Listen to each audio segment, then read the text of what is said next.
Howdy, howdy. Hello. And welcome. Lindy is leaving the boys to ourselves today. She's helping her daughter with some stuff at work, and so she ended up getting tied up. So we're unfortunately all you have to deal with today. No eye candy today, guys. I'm sorry. Easy. I'm still here. What? As I said, no eye candy today. Michael's always too brutally honest. I was just reading this as we were coming in. I got to pull this up. I was laughing really hard where Carnivore Hercules said, I read the label of a box of cream-filled donuts. Breaking Bad has nothing on those ingredients. I love that. Nice one. I'm keeping that, Carnivore Hercules. Good job. All right. Well, it's good to see y'all. Let's see. If you guys want to get your questions in the chat today, I appreciate it. And we'll get going on those. We'll me and Michael catch up here and then see how your guys' week has been. Also, if you can put in there where you guys are tuning in from, that'd be awesome. And what was your guys' favorite meal this week? We'd love to hear about that too. So I am behind. I got that. I'm going to butcher the name, but I got that Visio meat or whatever. I don't know what you call it. That right. Kind of meat when you talked about last time, right? Yeah, it's on the rack, but I was doing some work today, so I haven't put it on the smoker yet. So I'm going to do that tomorrow. But it should be tasty. Send me some pictures. Oh, definitely will. It's a little thinner. That's why I wasn't as excited to get it on because I think I want to get the thicker one, like the other video that I saw. But this is going to be a fun one to see what it tastes like. So, but yeah, welcome everybody. But yeah, and so let's see. This week I was surprised. What was the name of the Daily Mail? The Daily Mail put an article out on me this week, which was weird because I never talked to anybody about it.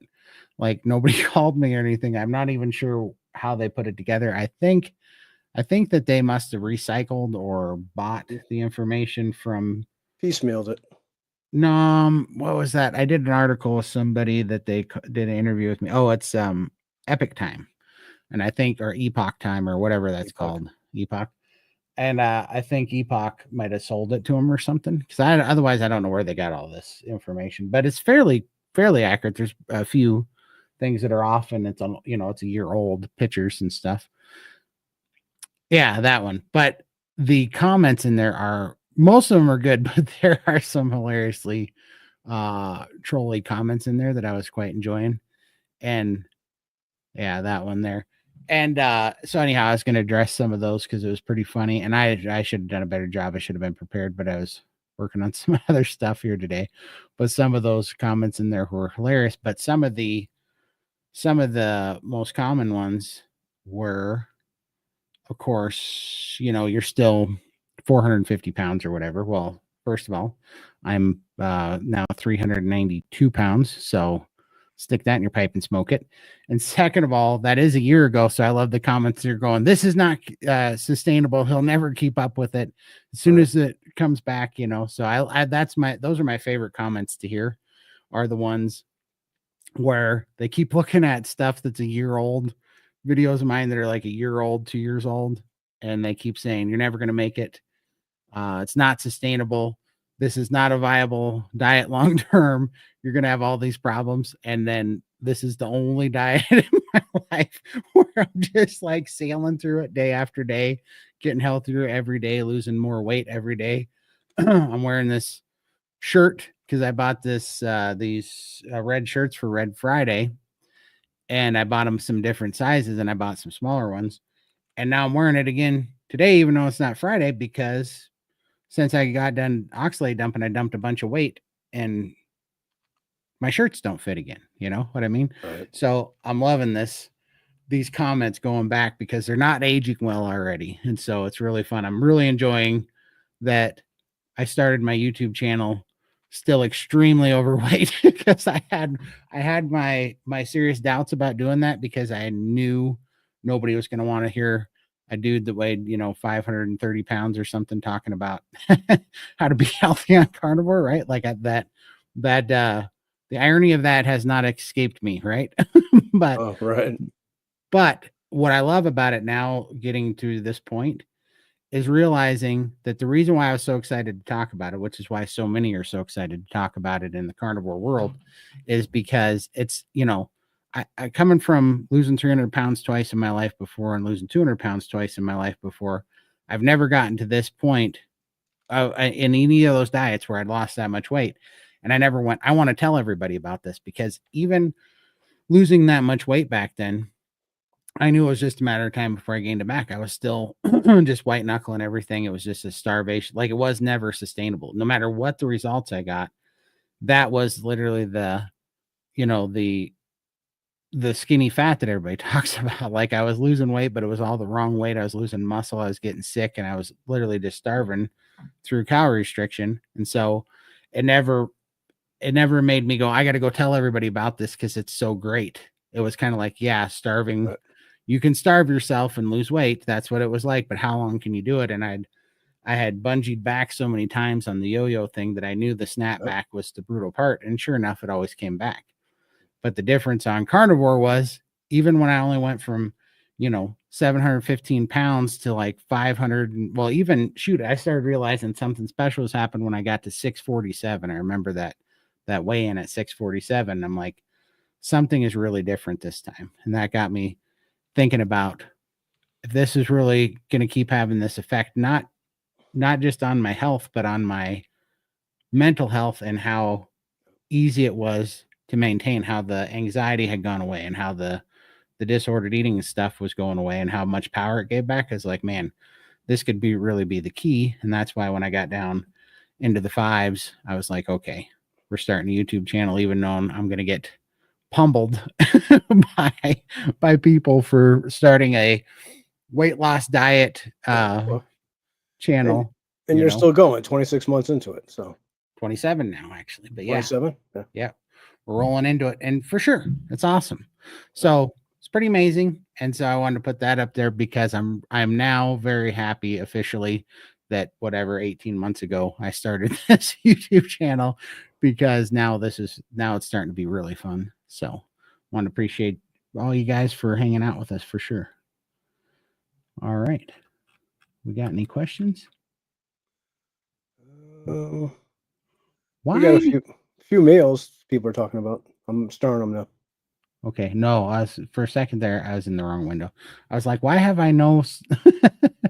I couldn't get to the messages, but I had the wrong window open. All right. Let's check out the meals. My favorite meal this week was chuck roast, Cooked low and slow in crock pot, so delicious. That's a good one. I love that one too. That's a good winter meal, cold day meal for sure. Yep. So it kind of warmed up here. I know it warmed up for you too. Yeah, it did. Yesterday was so nice. I felt like wearing a tank top again. It was like a summer day outside. It was so crazy because we went from like 68% snowpack for the year to like 160% snowpack for the year in like 4 weeks. It was crazy. It went from it went from I was wondering if we are going to burn all summer to every Instacart driver that came to deliver my groceries was getting stuck driving to my house. It was a wreck. So, but then all of a sudden somebody turned up the thermostat outside and it all melted down to bare dirt again down there. It's like, woof, that happened fast. Date night, dinner Friday night, rib steaks and barbecue pork, panko crusted cheese sticks. That sounds delicious. You're making me way hungry. That sounds really good. Yeah, that'll make Fat Kid happy for sure. I'm Fat Kid approved from here for sure. Currently on my lunch break and eating beef sausage and hard-boiled eggs, probably my favorite meal this week. That's awesome. That sounds delicious. That sounds awesome. Favorite meal, crockpot. Absolutely. Vacío. There we go. Thanks, Alyssa. That's the meat that is on my rack drying right now in my mini fridge waiting. Well, and honestly, too, what it was I got up yesterday to do it. And I was just looking at the size, how thick the meat was. It's only about 1.5 inches thick. It's really big. Well, I think I have some pictures. I'll send you the pictures, Michael, but it's not super thick, but it's, it's a slab kind of like a brisket, but just real thin. And so I got it drying right now and I want to get a nice bark on it. That's why I wanted it to be extra dry. But then I was just looking at it. I'm like, man, this thin, it's going to be hard to sear it and not, get a good sear on it and not overcook it. Yep. So what I did was I found, and I don't have anything charcoal, that gets hot, and I really want some white hot coals. So I got this sear pit. Now I bought it yesterday and had it delivered, and it's a sear pit firebox deal that gets really, really hot, and for a big piece of meat like that. And so I had that delivered yesterday. So I got to put it together out there, get the charcoal. But anyhow, so now I have a searing station, like a charcoal, get that finish on it. So now I can smoke those pieces of meat, but then sear it off on charcoal and get the best of both worlds. So so stay tuned. That's coming for sure. Let me pull up the pictures and I'll send it to Michael. Michael, I'll let you pull up or read the next one while I pull this up, if you don't mind. This is one that we're on. I bought duck eggs today, and I'm looking forward to trying them for breakfast. I've never had duck eggs. Have you, Todd? I have never had duck eggs either, but I heard that they taste more like eggs than chicken eggs. Actually, so I was watching this guy, and he made like every egg from tiniest to biggest egg. So he started with types. Yeah, so he started with caviar. He started with fish eggs, and he went all the way up to ostrich eggs. But the one that stood out to me in all of those was when he got to the duck eggs, and he said these taste more eggy than chicken eggs taste. And I thought, well, that's interesting. So, all right, let me get to this. My favorite meal of the week was lamb and lamb loin chops. Sounds good. Lamb is awesome. That is awesome. I have to do more lamb and see if I know how to cook it. I know that it's supposed to be, I'm just not confident with it because I haven't cooked enough of it yet, but I definitely will be giving it a shot. It's easy. Yeah. And we will skip over this message. His hat's not going to fit him. Yeah, I'm running out of hats, folks. We got a question here. All right, question. Sometimes I get dizzy or my brain tingles until I drink some salty water, always having to track water and sodium. Any reasons or advice? Well, I have so many questions about that because that is kind of an interesting one. I'm first of all, I'm no expert on electrolytes or hydration or any of this stuff. And so I'm just going to speak from experience of what I found out about electrolytes. So I went on this roller coaster ride of electrolytes, and the first thing that I noticed was that I was getting cramps, and I thought that I needed electrolytes to prevent them. So I started taking electrolytes, and that appeared to help for a short period of time. But then I started getting cramps, and it was from taking too many electrolytes, which I didn't even know was a thing. So depending on what electrolytes you're taking too, you can cause a electrolyte imbalance and your body holds on to certain things. You can have too many electrolytes and your body will start holding on to fluid. And then the other thing that started happening is I started doing a bunch of fasting, wet fasting. And as a crutch, I started drinking a bunch more water. And when I started drinking a bunch more water, I was washing out my electrolytes because, and I was creating an electrolyte imbalance. So I'm saying all of this to tell you that slowing down on the electrolytes and becoming more fat adapt by doing more small intermittent fasting and into some more advanced fasting, which I don't even really want to talk about here until, because that's a subject for another time.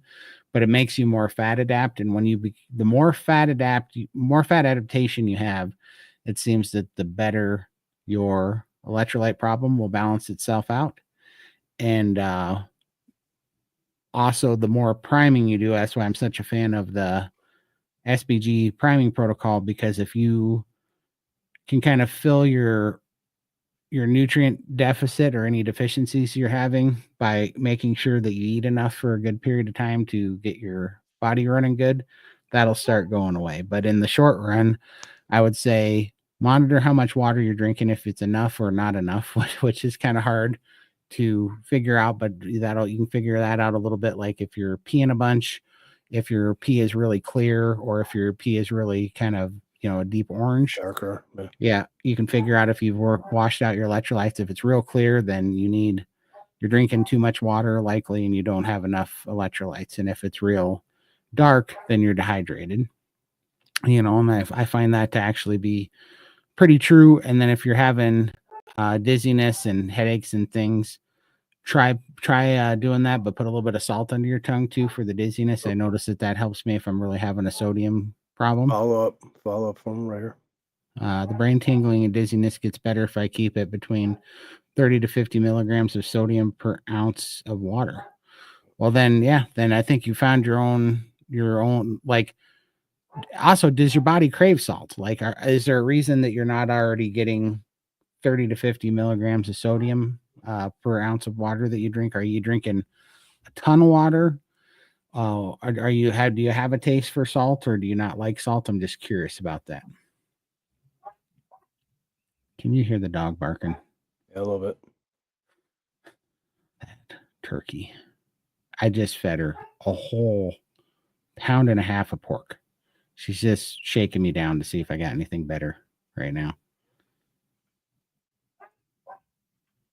Anybody want a poodle? Anybody? I'll ship her to you real cheap. All right. Move on to the next one, I reckon. Well, that's coming in. Yes. Whoop.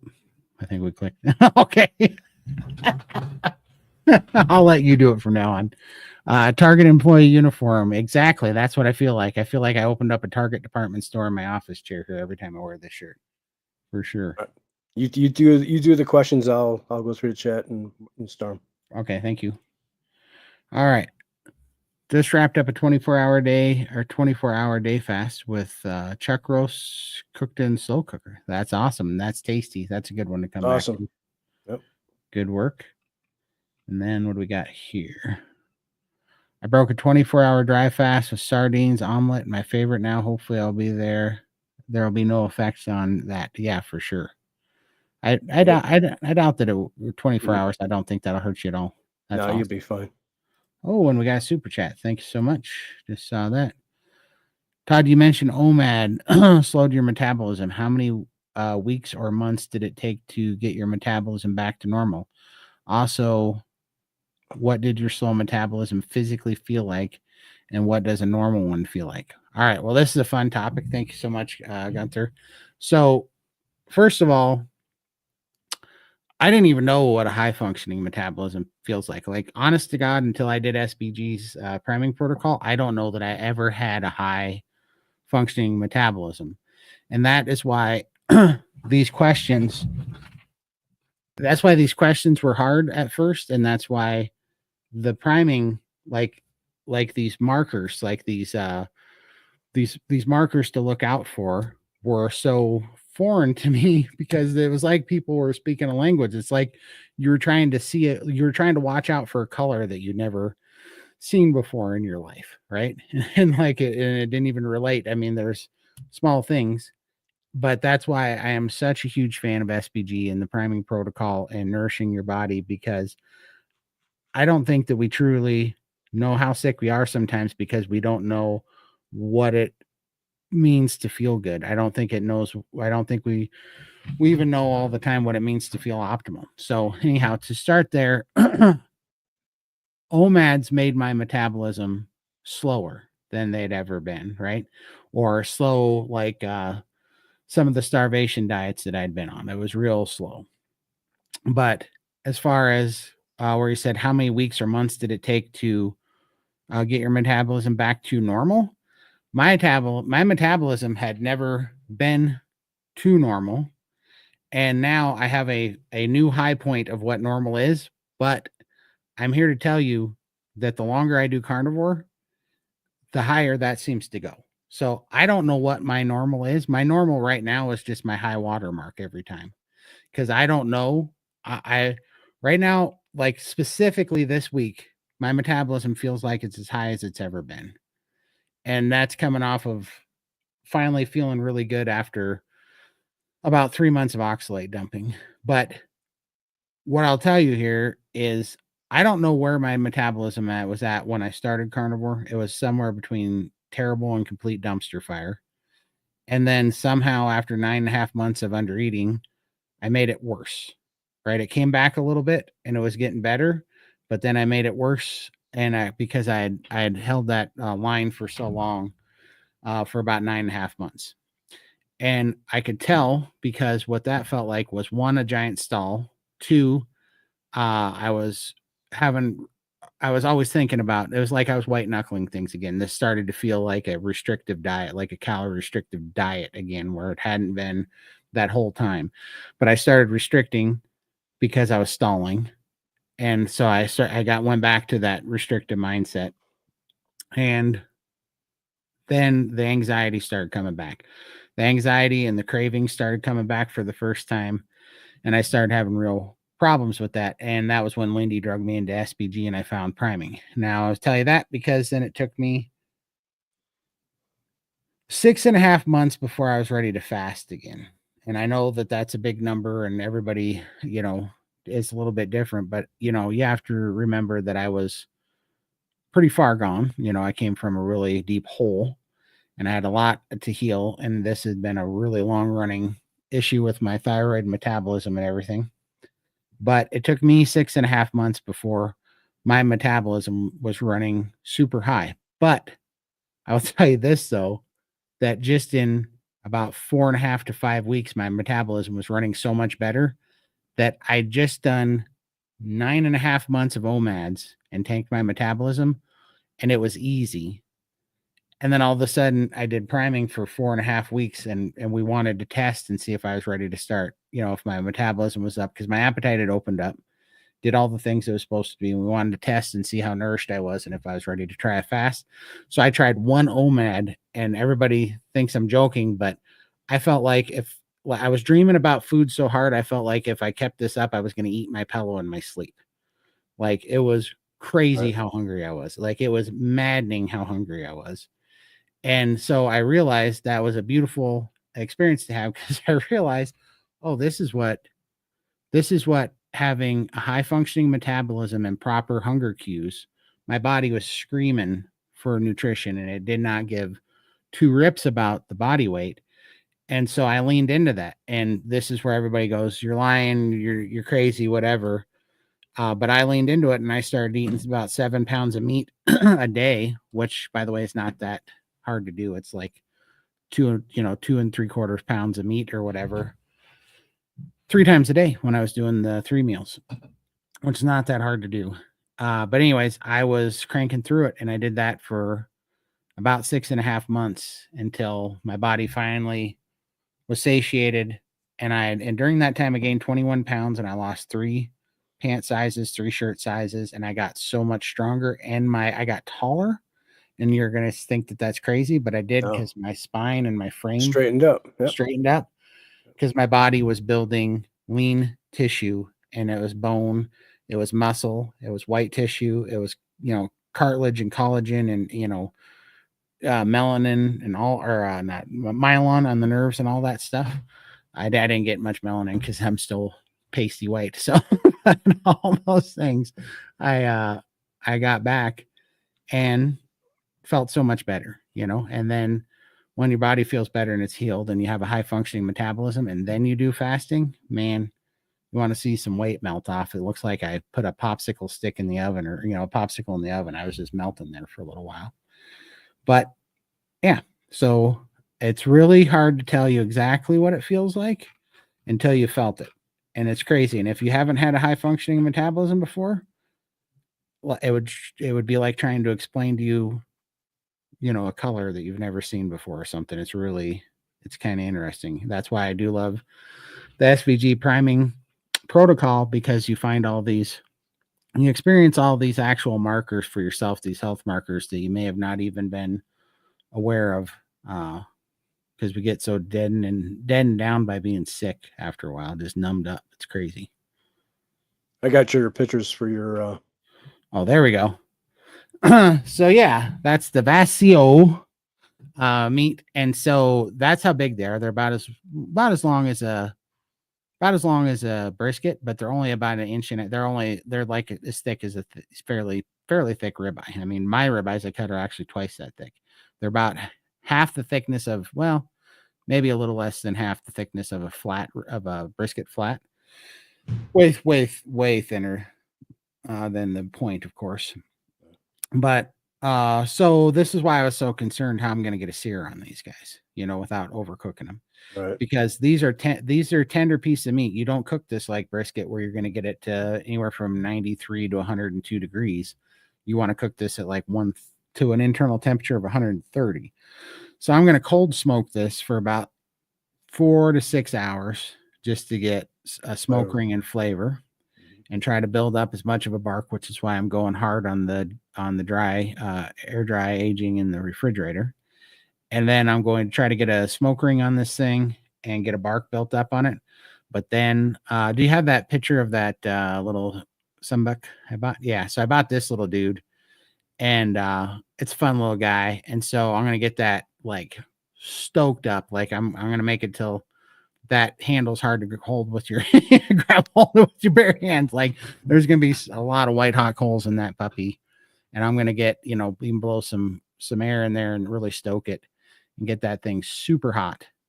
And then I'm going to like flash sear those guys right on the coals and see if I can't get a super quick surface level sear on that thing without overcooking the inside. And then I'll let you guys know. Pray for it, because that thing's either going to be awesome or I'm going to have to bury it in the backyard and start over, one of the two. So, all right. So I saw Carrie Mann at Homestead How gave an update on Mitch, and he said Mitch was in the hospital getting some tests, but it sounds like he's doing fantastic. And his son gave Carrie Mann an update on it, and his son said Mitch is still Mitch, and he's giving the nurses a hard time about trying to feed him non-carnivore foods or whatever. And so he's making sure the whole staff knows. And yeah, I mean, like I believe the Mitch and everybody believes that this happened from heart conditions that he's had in the past up until, for a long period of time. So it's a pre-existing condition and a risk factor that he had, but Mitch is still Mitch. He's 100% carnivore, and he's making sure everybody knows it. So that's awesome. So we're all happy, and that Mitch has got his vigor back, and hopefully we're all praying for him that we'll see him here soon. So, All right. Do either of you eat dairy? Eggs. Some people call eggs dairy. I don't, but I eat eggs, and then butter is dairy. But I eat some butter now again. But other than that, I will have some cheese on Christmas. But that's pretty much it. Because cheese is just And a little sour cream too. yeah, cheese, sour cream. Yep. Yep. Yeah, I do that on Christmas. I have dairy on Christmas because it's my splurge food. And I really like it that way, but it's not something that I moderate well, and it makes me retain fluid, and it makes me just a little inflamed, and so I don't do dairy normally. Man,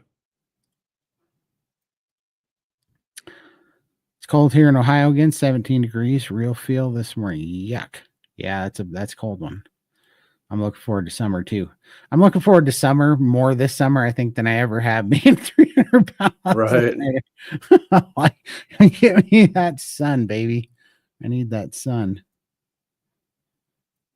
I left the lake Havasu when it's yeah, that's awesome. That's awesome. That's LaDonna. Hey, LaDonna. Hello from Virginia. Favorite meal, ribeye. That's been all my meals this week as I scored a roll from Chef Store and Sale. That's awesome. I've been on quite the ribeye roll here as well. I think I've had between 1 and 2 ribeyes a day. That's all I've eaten, I think, for probably close to the last 60 or so days. I've been kind of on that roll. I'm trying to think. The last thing I had before I went on that was a Power Bowl, and I feel like it was couple months ago, but I don't know. Time is flying.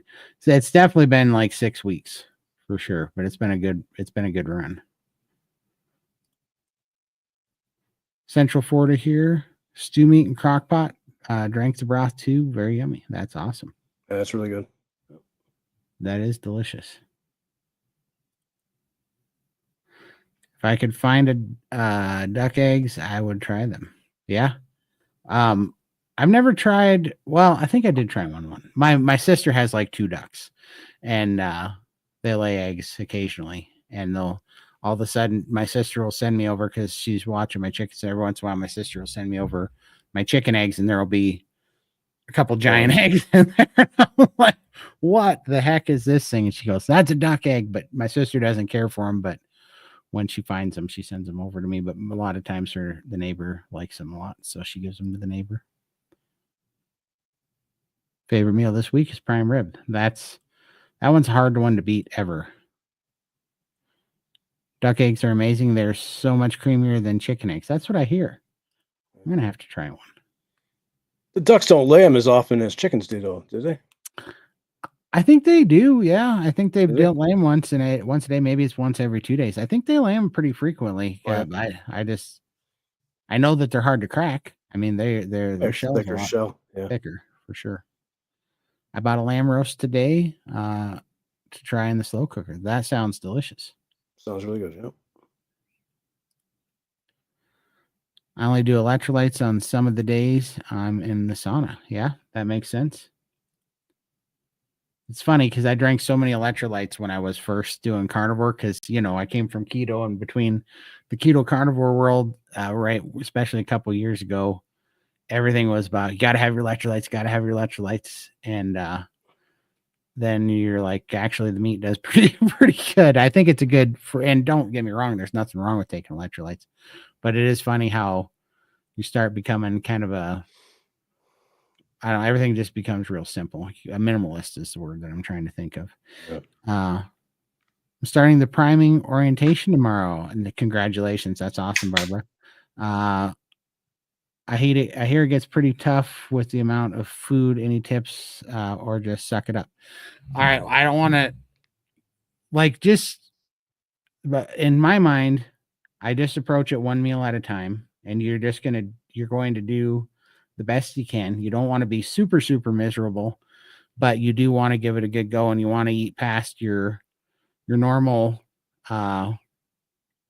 It's like you don't want to eat till you're sick, but also you want to push your boundaries of what you would normally do past satiation, you know. So you want to get somewhere between too stuffed and satiated, right? And so you're trying to find a bearable spot there.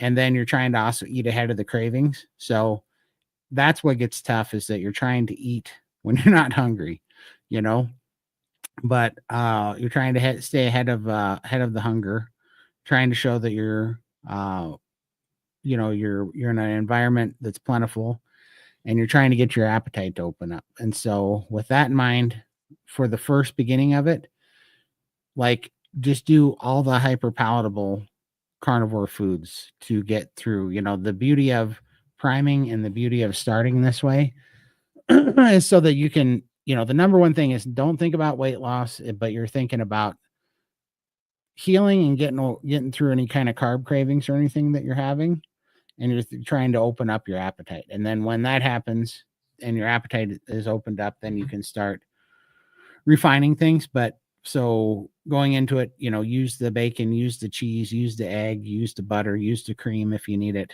you know, do those things that are hyper palatable to you and just get the food in. And then use those to try to get out away from the artificial sweeteners, to get away from any of that sweet palate, and to get away from the caffeine if you can. That's a big one too. But that's you'll see it. You don't have to give up the caffeine right away by any means, and this is a process, but the effects are pretty awesome when you can get there. But for now, eat everything that's palatable, and then just there is going to be a little bit of it where you're just going to have to suck it up, and it's just, you're going to have to take your medicine. You know, there's going to be days like that too. But just know that it's very much worth it, and that you don't have to suffer too long, and then your appetite will open up, and then it'll get fun. So can't wait to hear from you, and say hi to us in the open chat when you're in there. Hannah Taylor, 9 days carnivore, and I've been having lower back aches the last 3 days. Wondering if it's an electrolyte thing. Guess I've got some troubleshooting to do. 9 days carnivore, been having lower back aches the last 3 days. So I don't know your story, Hannah. I'm just gonna say I had so many aches when I was first going through carnivore, and part of it was because I was moving so much fluid, and I was moving lactic acid out of joints, and I was doing some detoxing, and I think your body, I think, throws a little bit of a fit during that time because of, you know, the little angry little microbes in your gut that want the sugar, and they're kind of beating up on you. Your body's in a real stress. I mean, it's a big change. It's a big metabolic change. And I don't know, you know, I don't know that there's any one thing. There could be, I mean, there could be so many things that it is, but 9 days is just way too early to know. You can definitely try some things there. You can definitely try some electrolytes. You can definitely, you know, try moving your body a little bit. You can definitely try eating more fat. You know, you can try some of those things, but you're kind of right in that window where you're really are switching over from burning glucose to burning fat, right in that area. And so this is where all the little monsters raise their ugly little heads and start really fighting you. So definitely hang in there and see. You really want to get to that 90-day mark every way you can, and you really want to your approach to be to eat your way through the cravings, eat carnivore through the cravings to get you through them, and eating more is always going to be pretty much the best answer for this first 90 days for sure. All right. Love salt. Sometimes I want corned beef, and that has too much salt. I have to compensate with water. Well, if you are wanting salt and you're having those brain fog issues and the tingly brain and the dizziness, then your body then definitely lean into that. Have all the salt that you feel you need. You know, really salt the heck out of your food. Just get a good salt and see how you feel. But I think you are definitely needing it then. If you love it, if your body wants it, then give it. If it's craving, it's best thing to do is listen to your body. For sure. Catherine says she will take Cosette. Cosette, get in here. I'm putting a label on you. You're going on FedEx. Sold. Exactly. Just so you know, she eats more meat than I do, and that's saying a lot. I have electrolytes every morning, still have to salt everything. I get bad leg cramps. I have electrolytes every morning, still have to salt everything. So does that mean that you're craving salt every morning, or that you are salting things every morning because you're getting the leg cramps, Kevin or Kev?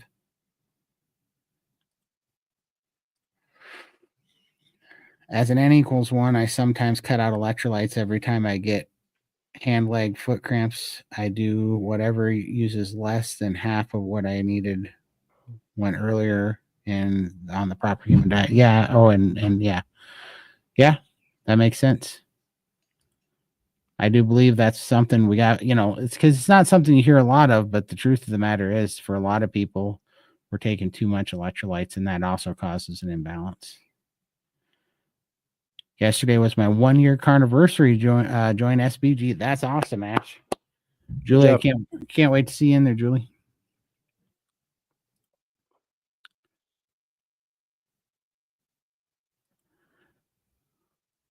We'll be back on, I think the open chat's open on Tuesday after Monday's the kickoff call. So you'll see us there Tuesday.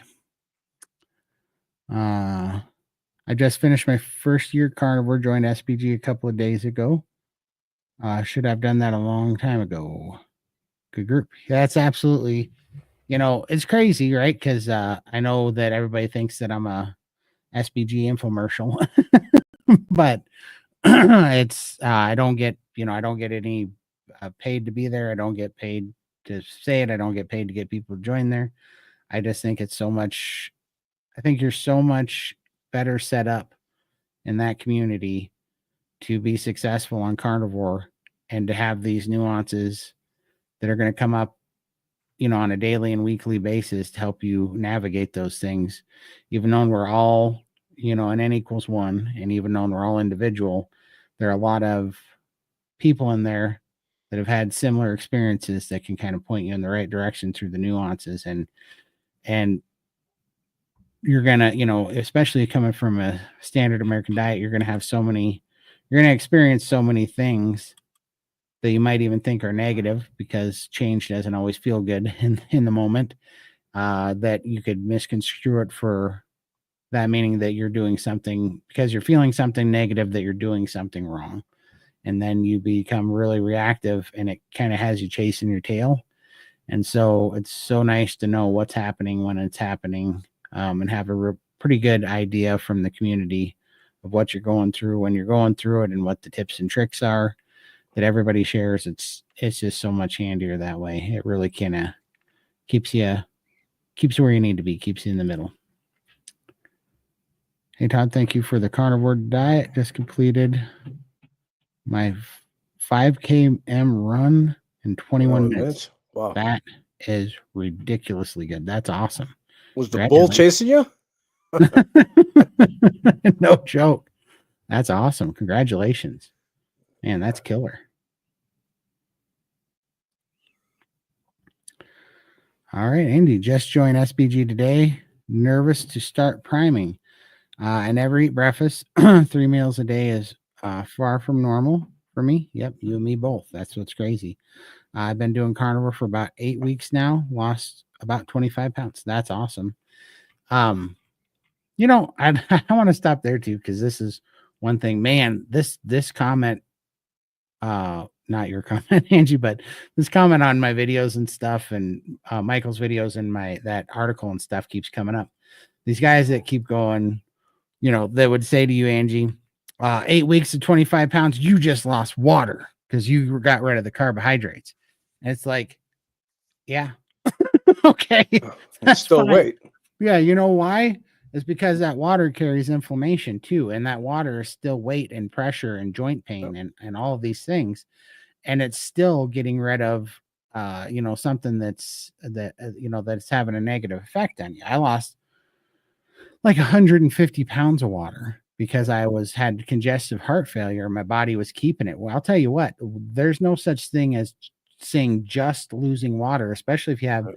lymphatic problems or water retention problems or lymphedema problems or, all those things. When you get that water off, like, who Feels so much better. cares? Yep. Yeah. Like, who cares? When you get all that water and inflammation and crap off your body, that is the beginning of your body being able to heal. So Yep. don't ever let anybody tell you that it doesn't, that 20 pounds doesn't matter or 25 pounds doesn't matter because it was just mostly water weight. That's true, but that's a good thing. Also, I don't know what they think's in fat cells. It's not just cellulite. There's also water in your Oh, yeah. fat cells. Like, I don't know what they're Whoa. thinking. It's What are crazy. we, 75% water, no? Right. It's like, what did you think we were? Duh. Yeah. And like, no kidding. Thanks, genius. I just get so tired of hearing that stuff. It's crazy. Here, I would just let's just do this really quick. Yep. Let's. All right. Let me get that off there. If you hit that button one more time. All right. Hit the button. I'm done. My hands are off. All right. You're good. Okay. Perfect. Yes. Lindy's GoFundMe. So we're still trying to top off the last 11% of her GoFundMe. We just want to make sure that Lindy has the funds to pay all the bills that come in on that. And so we're really close. So we just want to put that out there again. For anybody that doesn't know, Lindy is awesome. And she's lost over 500 pounds and she's in Melbourne, Australia. And we ran a GoFundMe for Lindy because she was on the list to get skin reduction surgery. And if for anybody that doesn't know, when you lose 500 pounds, you have an amount of loose skin that's not going to go away on its own. And it becomes an actual medical problem, even known, the insurance companies want to call it an elective surgery because they pretend like it's elective and, cosmetic surgery because, they want to pretend like, you don't have to have it done. Right. And so to have 50 extra pounds of skin on you is so, so overwhelming. It keeps you off balance. It pulls on your back. It pulls on your hips. You don't sleep good. You can't wear anything that's built for standard body, even remotely standard body sizes. It pulls on your hips. It pulls you off balance. So you start walking funny. So it causes knee pain and ankle pain and hip pain. So it's such a big thing to get done. But she wasn't gonna be able to afford it because that was $35,000 altogether in Australian money, which I think is about 66% of that or whatever in US dollars. But at any rate, she was gonna have to cancel the surgery. And me and Michael got together and ran a GoFundMe against her will and her judgment. For sure, she did not want us to do it, but we did it. And you guys are so awesome. This community is so awesome that she was able to get the down payment to lock up the surgery. And she just had it about 3 weeks ago now. Yeah, about 3 weeks ago now. And let me tell you, you guys saved her life. It's incredible because when they got in there, she had a hernia, and that doctor said she had about 3 days before, because her colon had slipped through the hernia that she didn't even know she had. And that doctor said she had about 3 days before she was going to lose her colon and possibly her life if that had turned into an emergency. So it is absolutely incredible. The timing on that doctor, that surgeon said there couldn't have been a better time, that it was, pretty divine that had happened. And it really did save Lindy's life. So you guys are awesome. And so we're throwing that up there so that, if you can give $1, give it. If you can't, we totally love you guys and understand. Just pass Just out share it along. Yep, just share the link out on social media so that we can get her the rest of the way there. We're within $4,000, a little under in Australian, which I think is like $2,800 US, to completing and paying for that whole surgery. So it's so awesome. We appreciate you guys' help so much. And she's feeling so much better now too. So much pressure off of her legs and stuff. It's crazy. I mean, how ridiculous. And how ridiculous is it that hospital? I mean, just think about how stupid these medical systems are. I know. They say it's the insurance companies. Yeah. Right. But think about this. They're like, well, we'll buy you all the GLP ones you want at whatever, how many hundreds of dollars a month for forever for you to control your weight, Right. I know. Well, but it's a forever thing, but we'll buy you all that on insurance, and we'll we'll pay for your insulin and your diabetes medicine, all this stuff. We'll pay for all the things that help you be sick. But boy, if you do carnivore and you lose all the weight, they You're won't on your help. own. Yeah, you're on your own. And then they said, well, that's not medically necessary surgery. And so they wouldn't cover it. And so we crowdfund it. And then she goes in there, and that surgery that wasn't medically necessary saved her life because she was going to have a huge medical emergency in the next Yeah. And 3 then days. even a bigger bill with all that. Yeah. Which the insurance would have had to have paid, because then it would have been, but think about how stupid that is, that they're like, no, clearly this isn't a medical emergency. And then it saved her life. Like literally the doctor that she went and seen told her, yeah, that this surgery saved your life. And so it's like, how is that not medically necessary if this saved your life, when I don't think anybody's life has been ever saved by a GLP-1, but they'll pay for that crap all day long, and they'll pay for bariatric surgery and all that nonsense. But I don't know. I'm just still salty about it, but that's how we're here. And that's why this community rocks. Yes. Hey, Brett, good to see you. Hey, everybody, just got done grilling a bunch of burgers for dinner. I had 4 3/4 pound burgers with 1 bone marrow butter and Maldon salt. That's awesome, Brett. That sounds like a heck of a good meal to me. It does. Go check out Who's Your Carnivore, Brett. He's back on the YouTube making videos again. He had to catch up on some stuff over the holidays, but he's pumping out videos. Brett's also going to be coming out to the Montana. I should probably talk about that. So we're, I think this weekend we're going to be launching it. Yeah, I was just getting ready. Actually, this weekend we're going to be launching it on Friday, I think, but tickets will go on sale for the 4th of July meetup, and it's going to definitely be the 4th and 5th of July, and then I don't know if it's going to be into the 6th of July or not. We're still working on that, but so far I believe we have Dr. Anthony Chafee, Dr. Sean Baker, Dr. Robert Kiltz, Bella the Steak and Butter Gal. I believe Carrie Mann with Homestead How is going to be there. I think Todd, the Carnivore Cure, is going to be there. I heard that guy's going to be there. I'm not going. Michael, he's being stubborn. He's like, I'm going to wait for a bigger event. Your event's not big enough for me. I'm a big name. He's Mr. Big Shot. He's just big timing us all, but that's all right. In another year, Michael, I'm rounding you up. I know. Yeah, so it's going to be a whole lot of fun. It's going to be I'm trying to get together, and this is what I'm putting together right now this week, but I'm trying to make sure that we have beef, buffalo, and elk on the menu for the big barbecue, so that it'll have the flavor of Montana in there, so you guys can all come and carnivore out with us on some wild game. So that's awesome, Sarah. Sarah's going to be there. Yeah. That's awesome. Well, it's coming up, and we're going to be launching it here very soon. We're just getting all the logistics put together, because it takes a lot, actually. Welcome, man. That's awesome, man. All right. Where are we at? Bone marrow butter sounds awesome. Just had a couple of chuck brisket burgers myself. Had a couple pounds each. That's awesome. All right. This is my 2nd day without dairy, except butter. The true test will be as I get into my week. Yeah, for sure. Sure. But I think you're going to enjoy the freedom that comes with that. And you'll feel better too. Yeah. For sure. Duck eggs are awesome. The yolks are very rich. That's what I hear. I hear they're pretty good. I think I saw a guy make some really creamy scrambled eggs. You know how you keep them moving, put a lot of butter in there, and pull them out when they're wet still, and they look delicious. And somebody did that with duck eggs, and I was like, that looks like, it almost looked like he was pouring like an egg yolk pudding out, like a warm egg yolk pudding. It was so thick and rich. Man, it looked good. I've tried duck eggs. I like chicken eggs better. Nice. You know, I think the most exotic egg I've ever had was a pickled quail egg. Those are kind of interesting tasting. I am priming. I eat breakfast at 7 a.m., lunch at 2 p.m., not hungry for dinner. Sometimes I am hungry at 8 or 9 p.m. If I eat at that time, then I feel very uncomfortable while sleeping. What should I do? Well, good at the 7 a.m. thing.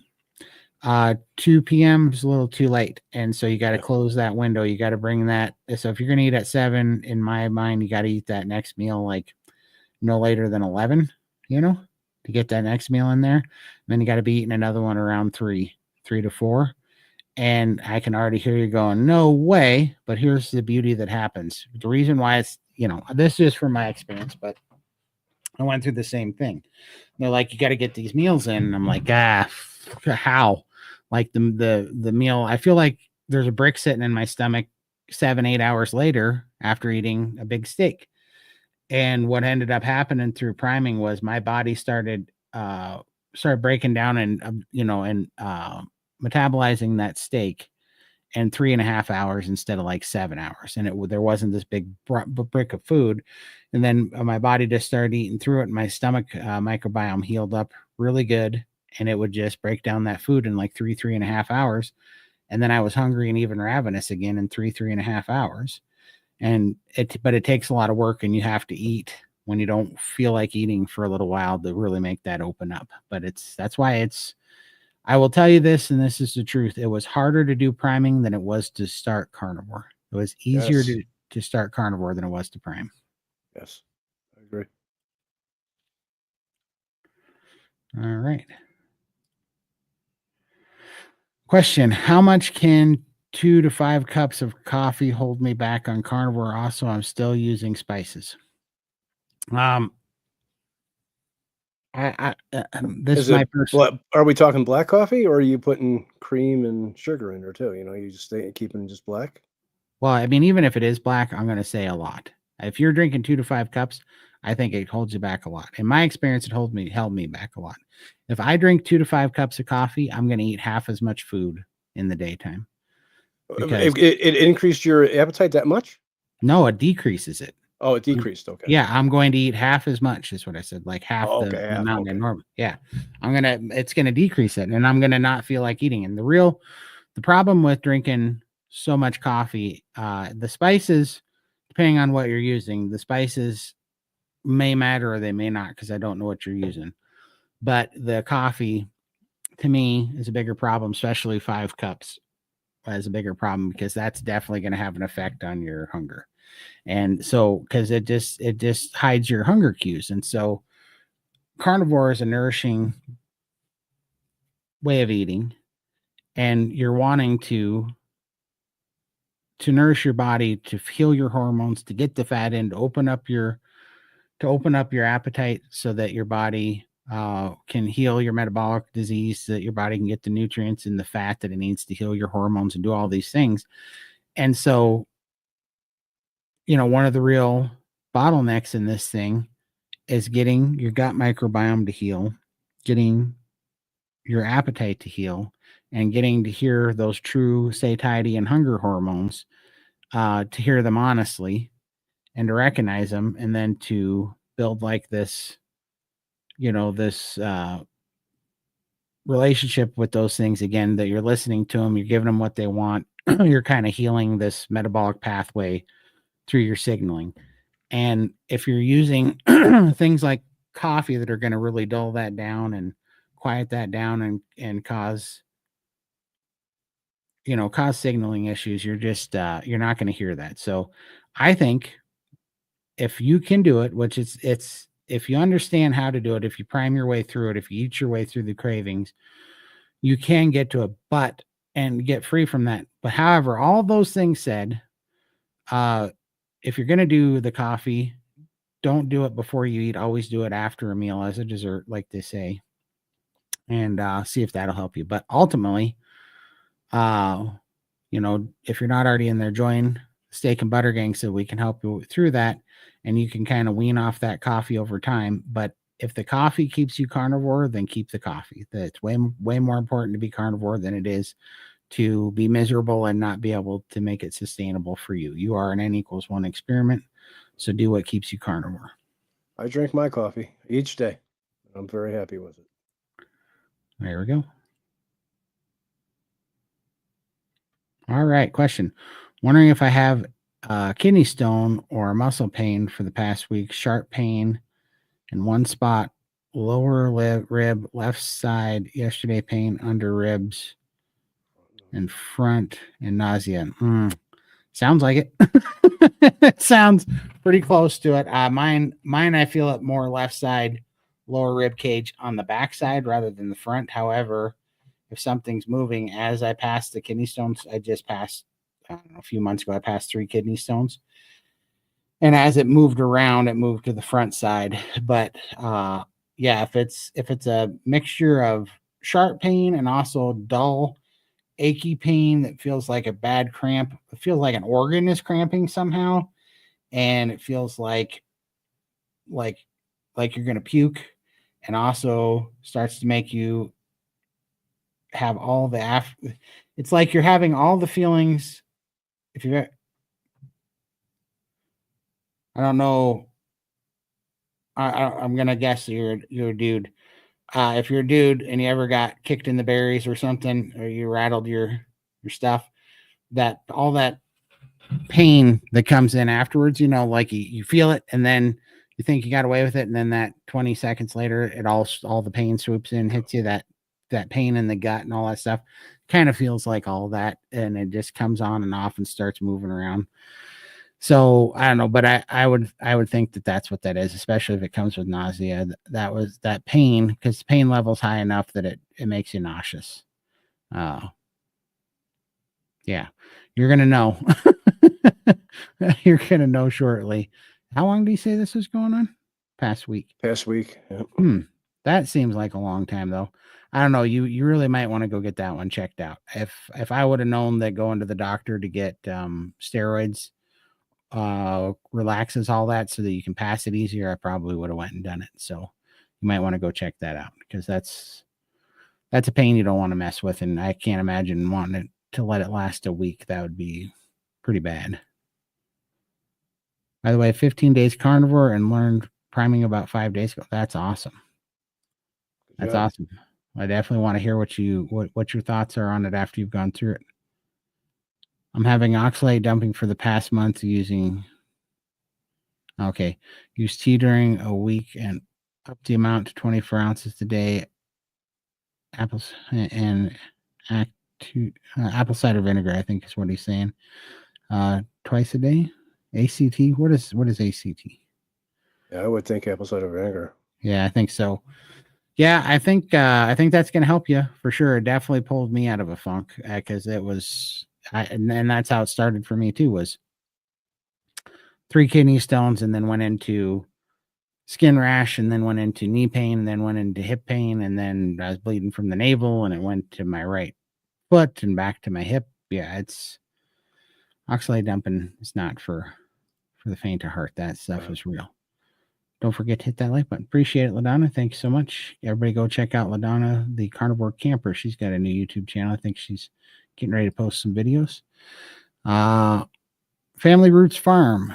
How long did it take you to start really feeling better? Carnivore for 6 months. Still have so much to heal, but everyone says they're all better in 3 weeks.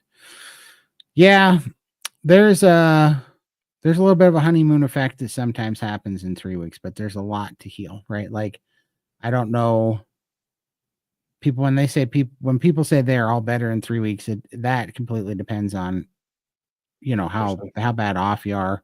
It's like that's why we say you're an N equals 1, because everybody's in their own spot. I've 27 months into this, and I'm certainly not all better. I don't even know what all better would mean, to be honest with you. I'm a lot better for sure, but I'm not all better.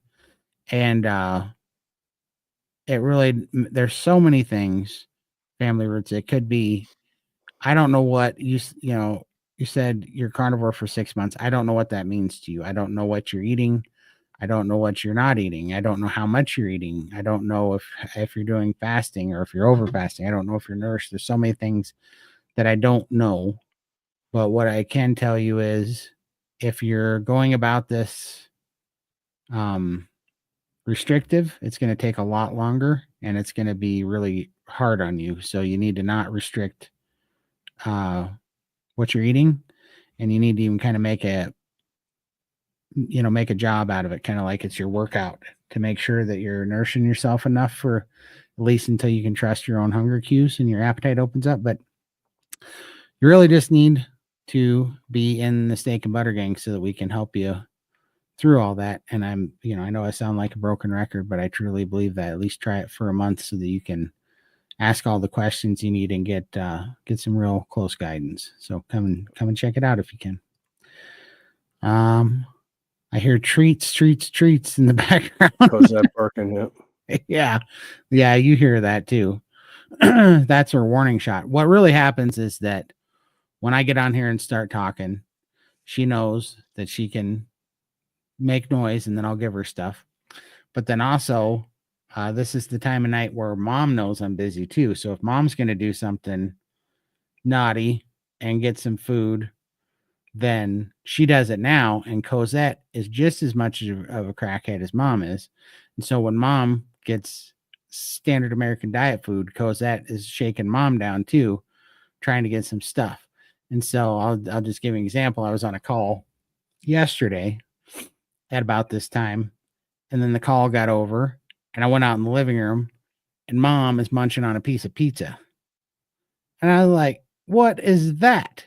And she goes, "Your sister brought it to me." So it was my sister's fault. And Cosette was sitting there bending over backwards trying to get a piece of pepperoni off that thing. And I was like, "You two, I cannot turn my head for a second. You guys are over here sabotaging yourselves." How to get rid of the feeling of giving up. How to get rid of the feeling of giving up. I feel that I can't handle anything and I don't want to live anymore. One day I'm okay and acting like it, but the other days I really can't. Man, I relate with that so much. I relate with that an awful lot. And yeah, this is why I get so, so salty about the propaganda and the stuff about addiction, about all these things, because we get given so much bad information by people that we're supposed to be able to trust, by institutions that are supposed to be there just to answer these type of questions. And they've just done a terrible job and they've let us all down and they've been bought off and the whole thing's whatever. But the thing that you need to know is that I know you've probably been to these places, that have you thinking that this is your fault, that this is your problem, that you're different and you're broken. And, of course you're just a food addict and all these things or whatever is going on with you.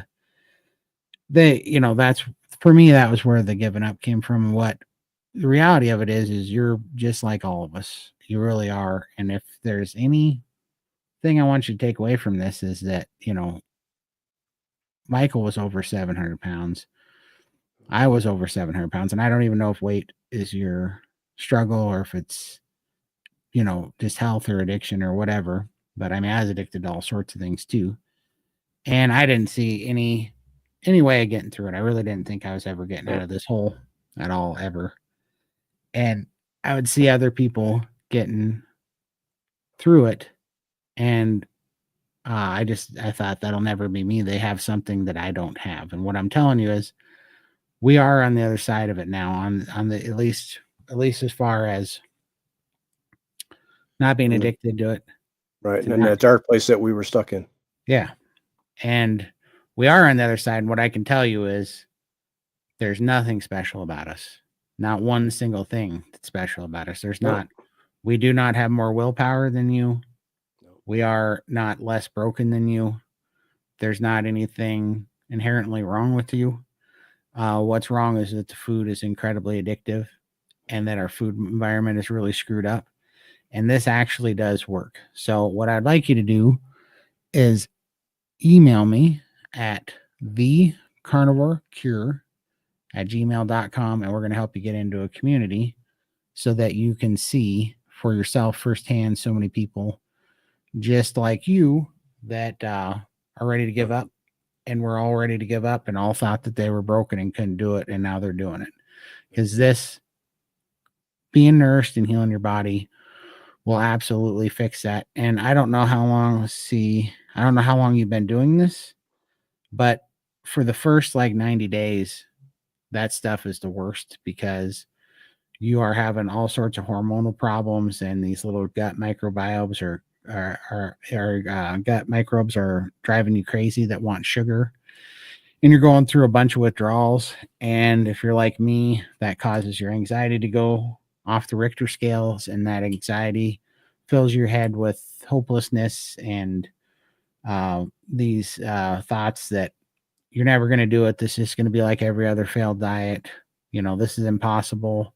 Who do you think you are? All this stuff that goes through your head, and it's so strong in those first days. And that's why it's so handy to have a community. And so we'd love to have you come into SBG and come chat with us. So send me an email and we will get you hooked up.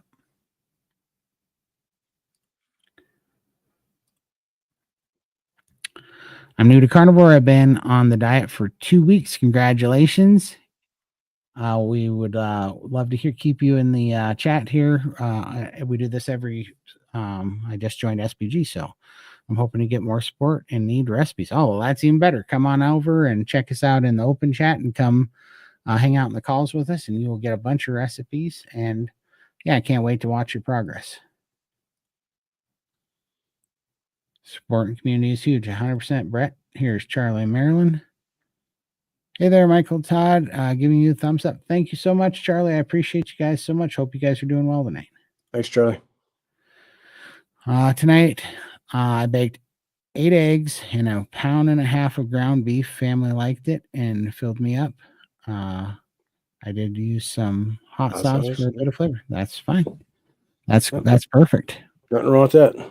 Yep. I ate a whole bunch of hot sauce. I like the Tabasco because it's just vinegar, and I found out through my own N=1 experiment that does not light me up. Have y'all figured out? Oh, we did that one. Yes, we did. Yeah. Makes you think the people running the insurances are paying themselves by selling their farms. Oh, absolutely. 100%.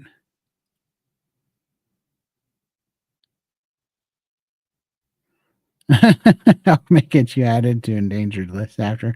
It might be because they might be running a little bit slim after we get done with it. There's going to be a lot less head of elk for sure if we get our fill. I love duck eggs too. Often when people are having issues with chicken eggs, they can tolerate duck eggs better. That's awesome. That's really good. A good tip too. I love dairy, but dairy doesn't love me. That is a sad and common reality with dairy, isn't it, Michael? Yeah. Is bone marrow better? Just whipped bone marrow. Is bone marrow better? Just whipped bone marrow. I don't know. I don't know exactly what you're asking. I know that Brett was telling me his process the other day, but he makes bone marrow whipped butter is what he does. And so he takes and I think he fire roasts the bone marrow on the femur, takes it out, puts it in a bowl, then puts butter in with it, and then whips it up together. And he said that, that it's amazing. So he's promised to make that aside if I can get a hold of the bones, the canoed femur bones. If I can get a hold of enough of those, we're going to be doing some of that. So that's going to be a good time. I noticed that when I do not eat at home, my stomach gets itchy. I'm guessing that I am getting something my body doesn't like and dumping it through my skin. Yeah, usually when I get itchy skin, it's directly related to like oxalate dumping or something my gut is not. Something triggered it. Yep. Yep. Let's see here. Can I make a good beef brisket in the oven? I think you can. Yeah. I was just watching. Who's that guy? I don't know. I'll try it for you. I'm going to try a brisket in the oven. I've just never done it. I've tried a brisket in sous vide. I've tried brisket in the crock pot. Those are delicious. I've never tried it in the oven, but there's that guy. He's not carnivore or anything, but he's the guy that's the chef that is fighting cancer right now, but he's like the chef at a sorority house or something. and he always makes really good shorts. And he just did that. I wish I could find it, but I watched him do it. And yes, he used seasoning and stuff, but I don't think you have to. But he said, yes, it's not as good as smoked, but it was dang good, and it looked delicious and super tender. And yeah, I think you could do just fine with a brisket out of the oven. So definitely give it a try. And if you don't like it cooked brisket style out of the oven, then chop it up and slow cook it and make chili out of it, or grind it up and make brisket burger out of it, and then cook the burgers however you want, because that would do just fine too. Let's see. How to maneuver a dinner with family at a Thai restaurant. Well, trying to think what's at a Thai restaurant. I don't. I'm trying to think of what kind of meats they might have there. Yeah, I doubt that any of the meat's clean. I would just eat before I go there, to be honest with you, and I just have water. I just wouldn't eat at a Thai restaurant. Right. I would eat before I go or fast through it, to be perfectly honest with you. And if they give you a hard time, you can just tell them you're allergic to all the food, or your stomach's not. You can give them some reason that you're not eating, just to get them off your back if you want to. But otherwise, I mean, you can call ahead of time and ask them if they have any meat that's not seasoned, that's not marinated, and not cooked in seed oil, and ask them that. But I think that one's going to be a hard thing to trust. A lot of pork. I gotcha. Yeah, I think that's going to be a hard thing to trust. But you can try Pork it. to be clean, yeah. Yeah. Well, because I mean, I get lied to all the time when I call ahead at restaurants, and they say, nope. There's none of this, none of that, none of this. And then you go eat it, and it's like, there was something, because I don't feel good, I'm a little confused about the best way to end a 4-day fast planned on a 5-day, but 4-day for sure. So yeah, I mean, it gets hard, right? Because that's the window that it does definitely start getting hard. Anything after about 48 to 72 hours, you're going to have to start refeeding slowly. You're going to have to go through a refeed process. And the best way to do it, here's ultimately, there's not a whole lot to this. It's just that your stomach, your stomach bile and bacteria kind of dries up a little bit, and your stomach is just not acidic, and you just don't have the bile there to break down a bunch of food. So what you want to do is you want to put a little bit of something in your stomach to get it making bile, to start to the digestion process, to start filling your stomach back up with bile, and to be able to digest the food. And so you want a little bit of broth, or a little tiny piece of meat, or like a half an egg, or even just one whole egg. And then you wait like 4 hours, and then you give it a little bit again. And if you do this over like a 8-hour process, I generally try to break a fast. I will usually start a fast at like 11 a.m. So I usually break a fast at 11 a.m. And then if it's a big one, long fast over 72 hours, then I refeed, and I will do like a little bit of broth, or a little bit of cold meat sliced real thin, like I'm talking like an ounce or two at most. And then 4 hours later, I'll do it again. And you're going to get diarrhea. It's going to come out, like I have a grease goose. But then I do that twice. I just let it be. And then I go to bed. And when I wake up the next morning, usually everything's red as rain, and I can digest a full steak the next morning. That's how it works for me. How long should I prime? The $2 million question. So that answer is individual. And I know that everybody hates my answer to that question. It's the truth, though.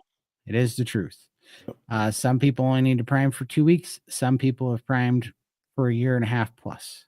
It depends on how much you need to heal. Depends on how malnourished you are. Depends on so many factors. It depends on how much you can eat. It depends on what is broken. There's just so many factors that all that I can tell you is that there's so many people that have done it with so many walks, and none of us are the same. But for you to have your best understanding of it, and your best shot out of making carnivore and priming work and really healing your body, you really need a good community, and SBG is the best one I know of to get you to your goals and to help you heal your body. So I would say check out SBG, Steak and Butter Gang. If you would like help finding the real answer to that question. All right. I think my gut microbiome was healing, but then I got an infection in my gums, and the doctor put me on antibiotics, a high dose for 10 days. I feel it took a huge step back. Any healing suggestions? Yeah, I think, like, look, it just takes some time to do that, and it does absolutely nuke your gut microbiome, but we all have that problem sometime.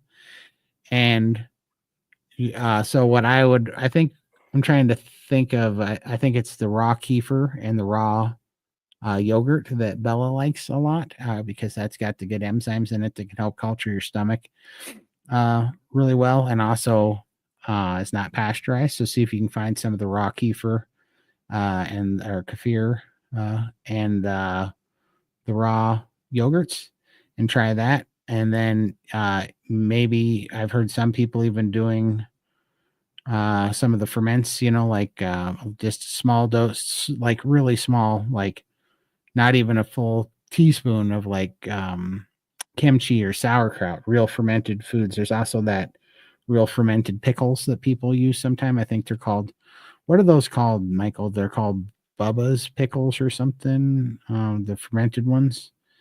Not sure. Yeah, there's a certain, I'm not sure of it either. I don't mess with it too much, but there's something like Bubbles or Bobos or something fermented pickles that people eat. Something kind of like that. I know I'm screwing it up, but it's something like that. If Tim's in the chat, I know Tim knows what they are. If Tim pops that out. I haven't seen Tim. I got you. But anyhow, yeah, some small bits of ferments. I mean, people talk about even taking those ferments and just taking like the pickle and dipping the pickle into some water and then pulling the pickle out and drinking the water if you need to, because that'll help. But it just takes some time, and you just got to go slow. And the only thing I would say too is that that a good essential amino acid, I like these perfect optimal aminos. They seem to really help my gut microbiome heal pretty quickly. So I do like these optimal aminos for that. I don't know why, but they seem to really help my digestion. All right. Let's see. Question. Please explain. Do many people get diarrhea? I am tired of this. Yes. Yes. A lot of people are tired of it. It definitely is one of the things that you go through. At first, there's really nothing you can do about it. If it lasts a long, long time, you can start to try to narrow it down why it's happening, because you might be eating too much rendered fat. You might be eating too much hot rendered fat. You might not be eliminating something that's disagreeing with you, or there might not be nothing wrong at all. You might need some amino acids for a short period of time to help. There's also, I forget what they're called, but it's like glycinate or whatever, all those different things. Some of them are for constipation, some of them for diarrhea that help your digestion. There's a few parts to her question. I need help. I have to get an IV in the hospital for dehydration. Oh, because she's got so much diarrhea. Okay. I've had this for 10 days now. I've been carnivore for 8 months, strict though. Ate a whole pizza. That was when this. Okay, so something made you super sick. Yeah. Well, all right. She stopped all butter fats, and the steak and eggs is all she's eating now. And she still has diarrhea. Man, it just sounds like you have some. I mean, how long has this been going on? How long? How long since you ate the pizza?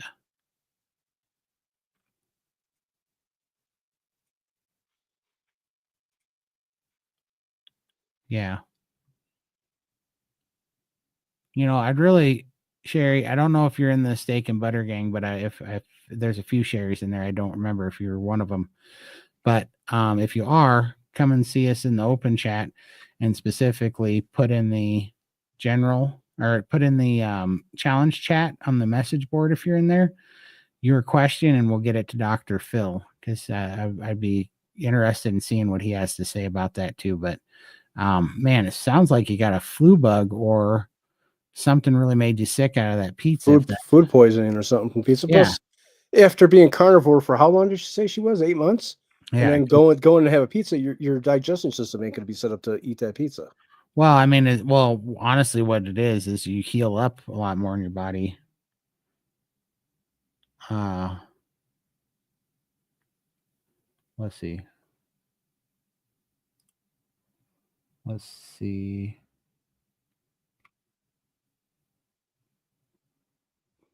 Let's see. I'm going through this. Yeah, I was just reading some messages. I got you. Well, no worries, but that's pretty difficult. And I think you probably I think there's something medical going on there, and there's something going on with your gut microbiome. And you might have even gotten sick off that pizza and ate something real bad. So be real careful with that, because that, you did learn a big lesson though. Why you're going to want to stay carnivore for sure. But yeah, I hope it gets better for sure. That's a difficult one. All right. Todd, you're a G. Thank you. Michael, you too. Thanks so much for what you do. I never needed to lose weight. Extreme stomach problems and mental health issues almost complete. That's awesome, Dennis. Man, I'd love to know more about that. I'm really glad that you're getting some relief about that, though. That's incredible. Really good job. Great job. All right. Liz, brisket in the oven is wonderful. Wrap it in foil and bake it an hour and a half, 275. Amazing. Well, that's killer. There you go. That's why these communities rock. Most spices have additives to keep them from growing mold. Very true. That's why I like, my personal belief is that the carnivore is an animal-based elimination diet, and you should do it as strict as possible, like getting all the way down to lion if you can. Hold that for at least 90 days, if not like 180 days, and then you can start, or until you're healed, and then start adding things back in one at a time. But when it comes to spices, I stick to like single ingredient, organic, freeze dried, one ingredient spices that are just like freeze dried oregano. That's it. And you just do that. And you see, and there's nothing else in it, nothing that says other natural flavors where they're poison and all that stuff. And you try them one at a time. And then I have no issue with this, because you try it once and then you give it 3 days and you try it again, give it 3 days to see what happens. And if you don't have any reactions to it, then you can have it. That's a condiment for you. But you have to be super diligent about what that is. Like, just because I tried freeze-dried oregano doesn't mean that I'm good to go with all different brands of freeze-dried oregano or not freeze-dried oregano or all the different stuff, because there's so much crap in it. Like, you pretty much have to go, all right, I like this one. I'm buying like 4 cases of this and I'm using it for the next 10 years, or whatever. So that's what I find that works really well for me. But don't ever take anything for granted, because big food looks for any place that they can tuck in some stupid addictive additive crap. Fillers and shit. Yeah. So annoying.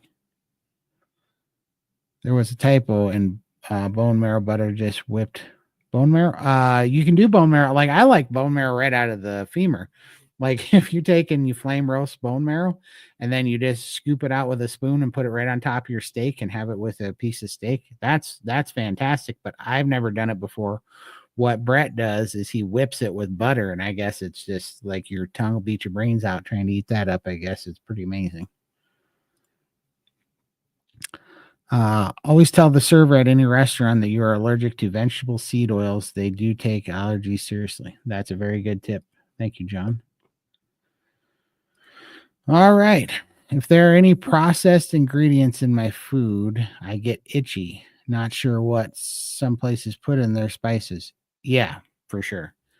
For sure. It gets so ridiculous. I mean, that's honestly why I even started grinding up my own meat with, the brisket and making brisket and chuck burgers, is because, the hamburger you get at stores processed too. And at the very least, it's full of water. And I wonder what's in their water sometimes, which I like. Look, I'm not saying don't eat hamburger at all. Don't get me wrong. I didn't say that.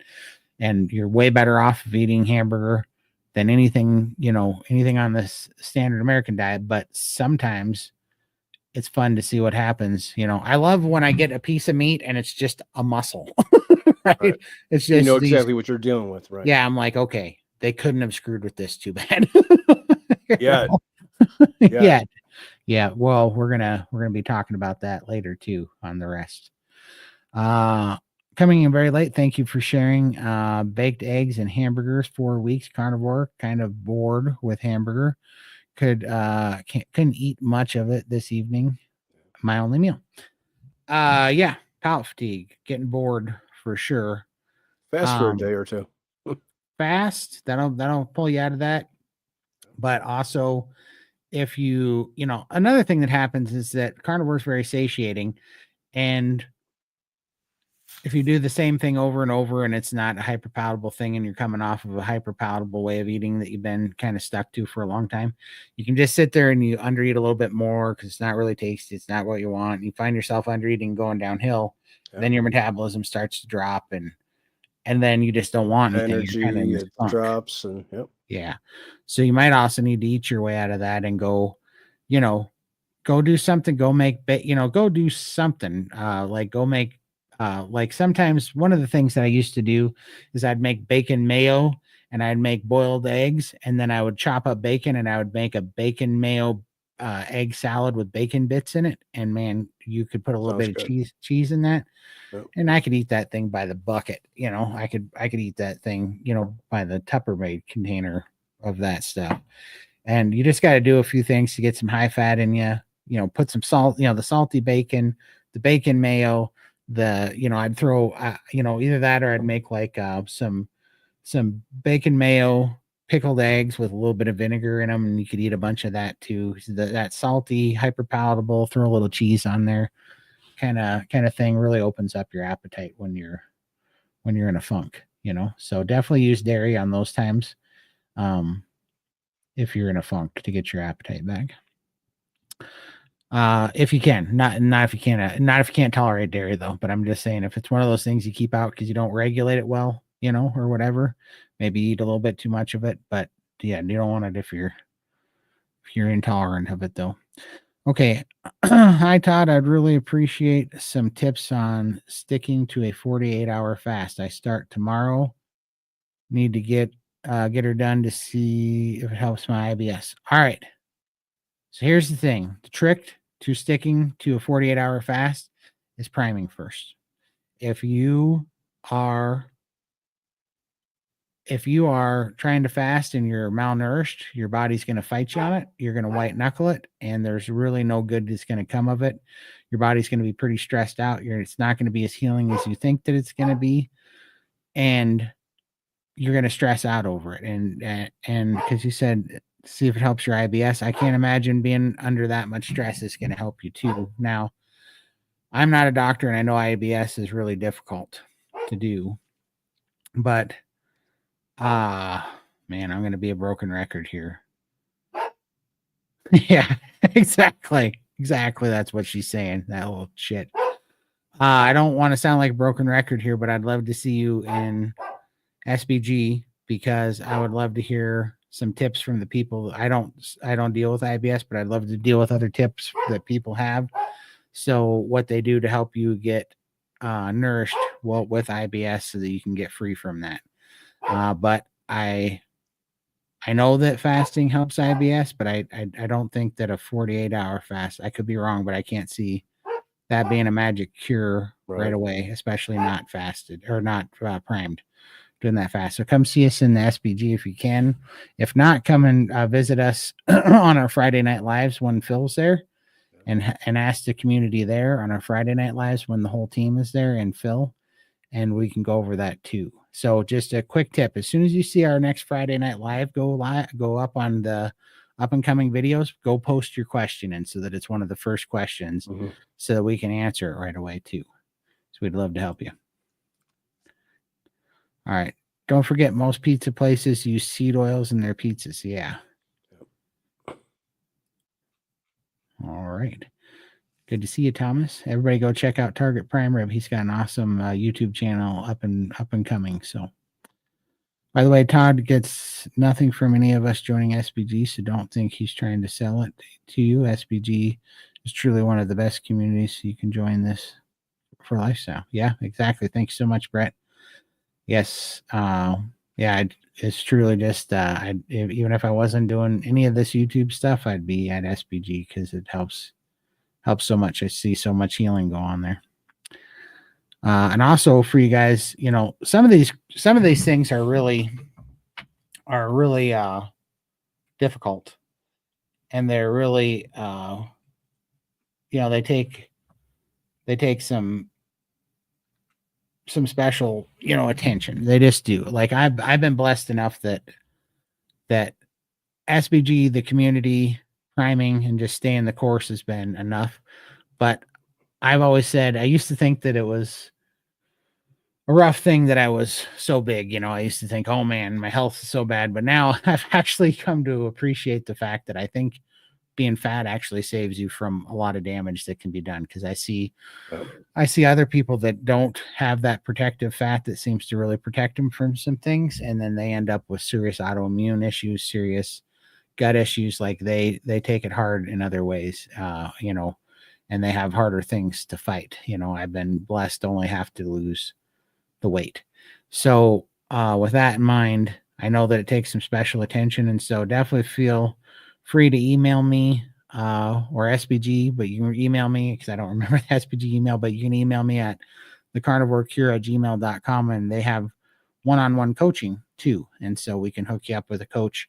And I get asked all the time if I do private coaching, and I am not a coach. I would take that very serious, and I would want to make sure that I had all my information as good as it could be. And I tell you things that I believe from my own experience, and but I'm not a coach. It's not something that I've been trained in or that I do. So I do not coach people. However, if it is something I would that you guys want some coaching, then I would be happy to set you up with a coach that I trust, you know, with the coaches at SBG that I trust. And I'd be even happy to sit in on the coaching if you had any personal questions for me. So definitely shoot me an email if that's something you need to. All right. Let's see. Yeah, Costco unsalted butter has natural flavors on the ingredients list. Why? Right. I know, because they gotta tell they have to declare poison on their label, but they don't want to call it poison. That's why. Right. All the loopholes they got. For sure. It amazes how many toxic ingredients there are in the food. Even most unsalted butters have natural flavors. Yep, I know. So ridiculous. Papa Carnivore. I bought these leg quarters on sale for 79 cents a pound. That's awesome. They were giving them away, so I had to buy them. Bought like 5 pounds. That's incredible. It's cheap. Man, I got to find some of those deals so I can get them for Cosette. She's eating me out of house and home. The dog better get a job here pretty soon. Yeah, you really don't want her to start eating chicken again, do you?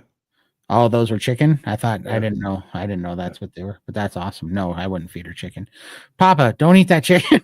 I didn't know that was chicken, or I wouldn't have said good deal. That chicken gives my dog seizures. Bad. Oh, I shouldn't. People have been like, chicken now? There's a whole thing. Watch Super Size Me too. The chicken's Franken chicken. I'm sorry to tell you, but it gives dogs seizures. It's gross. Hamburger is about all I can afford. Yeah, it's true, but you know what you can do is you can go out and get you a fairly cheap meat grinder, something like those ELM ones or whatever. I think it's the ELM number 8, 575 watt meat grinder. You can find them at Walmart sometimes in the hunting section on sale for like $75. And I know that's not like free or anything, but considering that it'll easily save you $1 a pound per meat. You know, here's the thing. Is that when you buy ground meat in the store, they grind it up, they put it together slightly packed, but they don't push it down much. And then they run it through water and then flash freeze it so that it soaks up a bunch of water, and you're paying for a bunch of water. That's why when you get the cheaper ground beef and you cook it, it shrinks up so much because they soak it in water so that they can sell you a bunch of empty water weight before you get it. and it's usually, you know, I don't know where it's in your area, but let's say it's $5.50 a pound where I'm at, right? Well, I can get a brisket for $1 a pound less, but it You know what you're also, getting. Yeah. you know what you're getting, and it's not full of water, so it doesn't cook down as much. So it's really like $1.50 a pound less. And it tastes so much better, and you know what's in it, and it's so much fresher, and you just have to grind it up yourself, which is really not hard. It takes like an hour to make 20 pounds of, you know, ground beef. And then you can do some fun things with that too, because you can take and grind some bacon up in it in with the burger meat. And you can you can control how much fat's in there. You can add a little bit of bacon for a little bit of flavor, you know, and you can add your chuck roast in there for a little bit of flavor. Anyhow, you can start playing with it and making your own beef. And it ends up being like $1.50 a pound cheaper, which means that if you make 60 pounds of hamburger, you paid for that grinder. And it's not hard to make 60 pounds of hamburger. I mean, that's 20 minutes of grinding over a period of a month. In 20 minutes, you can make 60 pounds of hamburger in a month. And then it's all savings from there, and way fresher, way tastier, way more palatable. And you can trust it, you know. Tips for fasting: keep busy with work, chores, and errands. Also, go to bed early. Those are all good things for sure. My favorite tip on fasting is start a fast at 11 a.m. Yep. You know, so eat your last meal at 11 a.m., get it down, stop eating right there at 11. And then most of us are pretty good at already going like 12 hours before we eat again, anyways, or get real hungry. So go 12 hours or 10 hours or whatever it is. And then you go to bed and you sleep through the worst part of the hunger. Usually, when you wake up, you're usually in a pretty ketogenic, you know, in ketosis, right? And so you're running off of ketones, and you're usually through most of the worst of it, you know, and then it kind of cuts it down. So that helps for sure for Brett. Let's see. Dr. Barry has said for IBS, it can take 2 to 3 years to heal, in for the long haul, for sure. For sure. Todd, you need a small salary for what you do. My salary is hanging out with you guys. You guys keep me so motivated, and I love seeing all the healing. And Bella and the team are so gracious over there and so awesome. You know, we're working at all sorts of things. They bring us in on all sorts of things. I mean, Bella's bringing in all these. It's certainly not me that's bringing in names like Chafee and Baker and all those guys into Montana. I mean, Bella and Max and the SBG gang have just the biggest hearts, and they're amazing people, and they are helping us out all over, and they want to see my channel succeed. They're giving me so much information. I will never take a penny from that place. And I don't, you know, I'm there because of the results I got and what I realized the value was there. And I really believe you guys will see the value when you go there too. It's pretty incredible what you get for $30 a month. You know, what people don't understand is they think that SBG is like a chat group where you go there and you write some stuff down, and it's going to be like an app, and it's going to give you a program. That's not at all what it is. When you go to SBG, they have 5 2-hour Zoom calls that you come on live on video and audio. You can keep your camera on or shut it off, your audio on, whatever. But you get to talk to the group, and I'm in there on the weekends for sure. And you can talk to us live. So just like you're watching us now, you can ask us questions, and you can go through the exact things you're going through one-on-one. And not only will I answer you, but this group that has over 13,000 members has all these people in it that have done it anywhere from there on day one to people that have been doing it for 15 years, you know, and everywhere in between. And you'll get all this crowdsourced data from all these people that have done it and broke the trail in front of you. And then also what you get is you get to be in a community that broke through the propaganda that says that you're going to have a heart attack, that you're going to have high cholesterol and plugged arteries, that you're going to get colon cancer from eating red meat, that all this stuff is bad for you, and you're going to get malnourished. You're going to get scurvy. You're not going to have the nutrients that you need. You're going to have all these terrible side effects, all the fear mongering that happens. Well, when you're around, you know, in a call with 50 other people in it that have been doing it forever, and they're all now laughing about it because it was such a lie, and you're in a community with hundreds of people that are just you know, healing chronic diseases and having the most amazing Right. turnarounds in their health. Especially with the NSVs when everybody's telling their story now. Yeah. What great accomplishments they had just that week. Right? Yeah. Yeah. And then once you see that, it calms your nerves and you're like, oh, You're doing yeah, the right thing. like, because you're listening and learning from a community of people that are all just there because they had to save their own health because everything around them had failed them. They had to find an answer. So there's no bias there. Nobody's selling you anything there. Yes, it costs $30 to be in the community because we have a whole, you know, there's a whole app and program and people. Because in addition to that, they have priming calls, they have fasting calls, they have sugar addiction calls, which are all on Zoom, by the way. And then they have the doctors come in, and like Sean Baker comes in and talks once a month, or even might even be twice a month. This week, there's seven events scheduled for shows. Yeah. Yeah. And it's live where you can actually ask Sean Baker a question. You can ask Anthony Chafee question. Most of the times you have to get in. I mean, he doesn't get to all the questions because there's so many people. But if you know how the system works and you go and post your question ahead of the event and you write it down first, then you'll get your question asked. But also, you're going to find that most of the questions are like maybe 100 people ask questions, maybe only 20 people ask questions, but they're going to be a duplicate. Maybe they're basically 8 people asking the same question because you're going through the same thing. Because these things, you'll start to see the pattern recognition in it, which is also a huge benefit to find the pattern recognition, because that's where you start finding truth and meaning and real answers.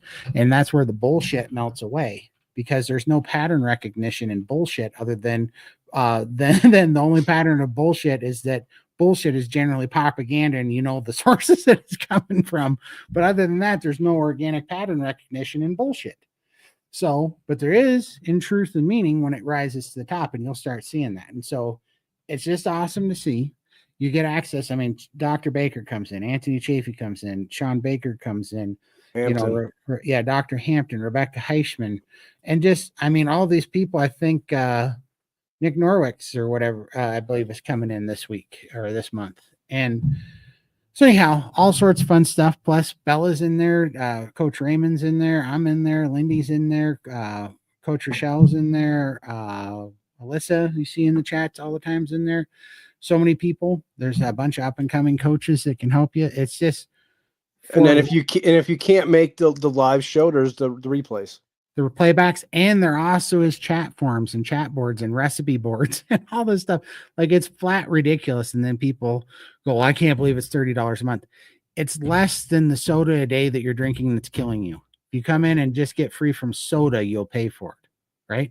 And you have to understand that getting all this stuff to happen with so much value costs money. Like there's no way to have this, you know, these many Zoom accounts and this many, the Mighty Network and all the stuff that it takes, and not have to cover the cost. So, anyhow, that was my little thing. But I it's because I didn't understand that people don't realize that what's really in there. And the first thing that happens when people get in there, they're like, oh, I didn't realize this is what this was actually like. This is a crazy value, you know? So I am 15, 6 foot, 180 pounds. Do you think 1,200 calorie cut for 3 months is too much? Whoa. Why are you cutting calories? What are you trying to do? Calories are stupid. First of all, just so you know, calories are bullcrap. Like, let's talk about that. What are you trying to do? And at 15, why are you like, what? So many questions. What calories are you cutting? Why are you cutting them? What is your objective here? Right. I'd love to know that. Like, let's start there. Are you HC? 6 foot at 180? Yeah. And he's cutting 12. But yeah, but he said he's cutting, I know, for 3 months is like, I don't know if you're cutting 1,200 calories out of your diet or if you're cutting down to 1,200 calories. If you're cutting down to 1,200 calories, yes, that's way too much. Like, by far. You need let's Let's talk about that one. That's yeah. We need way more information on that. What meat grinder do you have, Todd? I have the what is it called? The ELM number 8. It's you can like online it usually goes for $125, but you can find it at Targets and Walmarts and all that stuff. If you look on the app, and they're like $80 usually when you find them. They're usually in the sporting section, like the camping, hunting, fishing, sporting goods section, and like Walmart and stuff. And they're perfectly fine. They only do like 3 pounds of meat a minute, but when you think about that, that's a whole lot of meat a minute. You know, the big ones will do like 25 pounds of meat a minute. Well, like, good Lord, I'm not trying to make a cow and a burger in my kitchen table, you know, like the 3 pounds a minute is just fine. There's 575 watts and they do just fine, but I think it's an ELM number 8, 575 watt. I think is what it is. All right. I'm fasting and my husband is baking pizza. Isn't that so nice? I feel for you. I know some of these guys are so mean that when their friends are fasting, they take pictures of food and send it to them to torture. Oh, yeah. I wonder. It sounds really familiar. I don't know. Michael can't relate to that at all. One of my favorite hobbies on the side is to wait till Michael's fasting, and then I purposely wake up and go, I'm going to make the most delicious looking steak today. It's going to be extra thick with extra sear on it and butter dripping off the sides, wrapped in bacon. Then my phone goes off and I get like 10 pictures of it from all different angles, perfect lighting, the juice just rolling down the sides. And then after the pictures all come in and he knows I've seen them, then he'll ask me, are you still fasting? He's got it coming. Now, if I could smell it, it would be a different story. Seeing it in a picture, I can handle that. For sure. I'm fasting. If I go to bed hungry, I wake up either in the middle of the night or in the middle of the night. Wait a minute. What did I just say? I wake up. If I go to bed hungry, I wake up either in the middle of the night or in the middle of the night or in the morning with dry heaves. Oh, okay. The dry heaves are a bummer. How do I prevent that? Well, the dry heaves, you're going to want some water, right? You shouldn't be doing a dry fast. And so you're going to want to substitute with a little bit of water. And as far as waking up hungry, well, first of all, let's back up. If you're waking up hungry, like if it's waking you out of a sleep, you're not ready to fast and you should not be fasting. That's white knuckling. Huh? Yeah, you're white knuckling a fast. If you're so hungry that your body is prioritizing food over sleep when you're falling asleep and it's waking you up, I mean, think about what that means. Your body's telling me you are really undernourished. And were you the one with the IBS? I can't remember. I think you were, but I can't remember.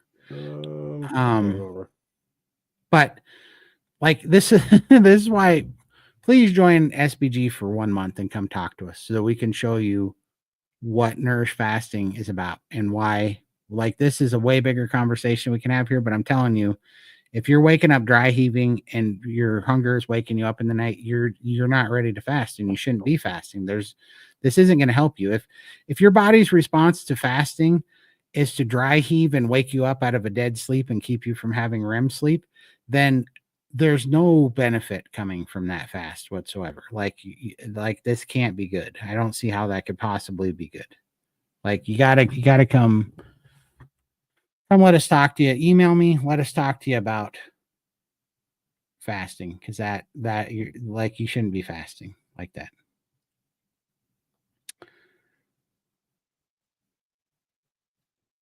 And she's been like this since young.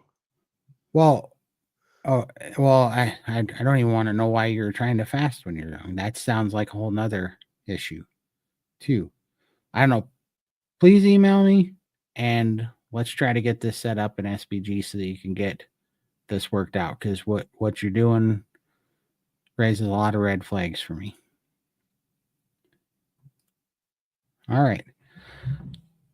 I have my godfather's old sausage grinder, but I have to find some way to really clean it and get all the tarnish off it. Watch some. There's a bunch of videos on that, but usually I'm thinking I don't know how much crap is in there.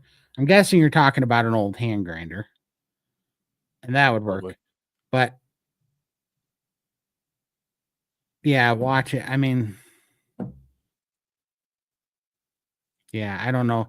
Do you ever see where they do like the battery and the electrolysis where they put it down into the water and then they use the battery to put electricity into the water, and then that releases all the rust and stuff, if that's what you're talking about, or if it's just gunk, then yeah, you probably just soak it or something. But if it's like rust and oxidization, there's some ways to get that off of there. But I mean, also new ones are not too pricey at all. Let's see. I hope RFK does something about the natural flavors issue. They shouldn't be allowed to hide ingredients like that. For sure. There's all sorts of games, and I think he is going to get to the bottom of that for sure. SBG costs about 4 Starbucks drinks per month. It's a fact. 100%. I would agree that SPG group is very beneficial and is really well set up. Thank you so much, Sarah. It is. And I really like people to see it so they can understand why it's important. Hey, Todd, Mike. Hi, Susan. So nice to see you. Hi, Susan. All right. John, Big Man Alaska. Everybody go follow John at Big Man Alaska. He's looking fantastic. John, every time I see you smaller and smaller, man. Yeah, I'm like, John is not John anymore. John's not Big John anymore. John's like fit lean John now. That's awesome. Been busy adjusting the family pantry and removing the HFCS and other junk from the house. That's awesome. Appreciate you coming in, John. Yeah, good work on getting rid of all the junk too, for sure. Let's see. Seems you're good at a good weight, 180 pounds, 6 foot. Bet wishes to you. Absolutely. Like, yeah, I don't know. There's nothing to cut there, my friend. You anything, eat up and stack it on. You're at a great spot to just start getting, getting ripped. Yep. Yeah. Let's see. I've done that since I was about 10 years old. I have joined SBG and no IBS. Okay, perfect.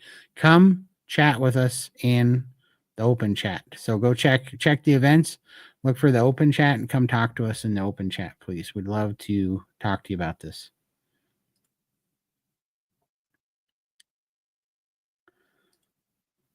$261-ish from $435. John, that is awesome. You are killing it, my friend. Great work. Everybody, you really should go check out Big Man Alaska. His results are incredible. Awesome channel. Good dude.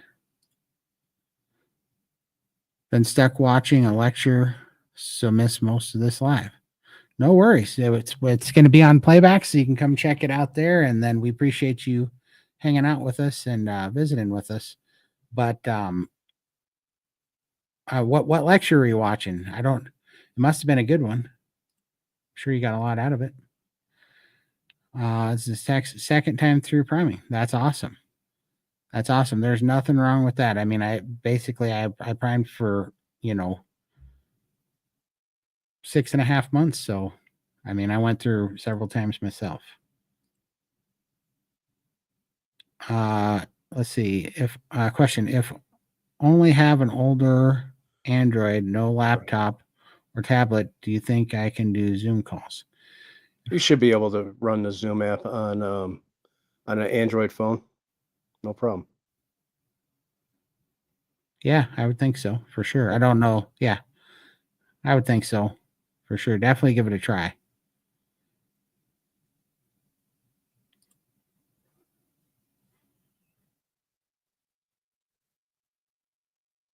I've been providing my feedback on sardine companies to leave the bone in. That's a good idea, for sure. I kind of like that little, like back in the day when the sardines used to have those little round discs that kind of popped when you chew on them. I really liked them. That was my favorite part when Mom would make salmon patties too. Back in the day, the little spine bone in the canned salmon. When you get it in a salmon patty, you bite that little thing and it would pop when you bit it. I used to love those. Big Man Alaska isn't big anymore. He's becoming Thin Man Alaska. 100% Papa. That's a fact. Let's see. First day of semester 2 of graduate diploma in teaching. That's awesome. That's awesome. Well, great work. I love that you're bringing Carnivore to the college. So that's awesome. Target Prime Rib. I just scheduled another interview. Life is so amazing. That's awesome, Thomas. Great work, man. I love seeing you get your story out there. It's incredible. Everybody go check out Target Prime Rib and check out his channel. He's just getting going on YouTube, but he's doing awesome. So Pop Carnivore, I just ordered a case of King Oscar sardines, 12 cans on Amazon. Awesome. Pop Carnivore, have you ever tried the cod livers, the canned cod livers? So once you get used to the texture, the flavor is actually better, and I get a pretty good. I just get a lot of energy out of the omega-3s and the cod livers in cod liver oil on Amazon. They're pretty amazing. Let's see. Big Man Alaska. Zoom and StreamYard run fine on Android as long as you have a good internet speed. Yep. That's awesome. All right. Oh, did I get through all the comments? Yeah, I think we're all caught up. Oh boy, you guys better say something quick or I'm going to have to start talking off topic. Then this is going to get really ugly.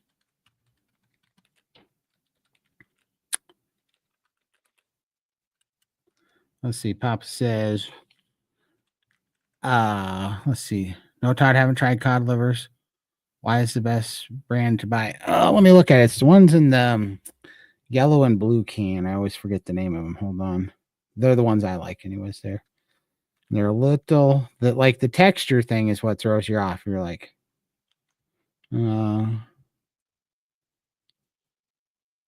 these ones. I'll send this to Michael and then he can pop it up. Yep. Here you go, Michael. This is the ones that I get and I like them. And it's a texture thing, but once I think they taste better and I feel better. It's just that the cod livers taste like liverwurst. Like they're super mushy. There's no texture to them. Oh, appreciate it, Thomas. All right.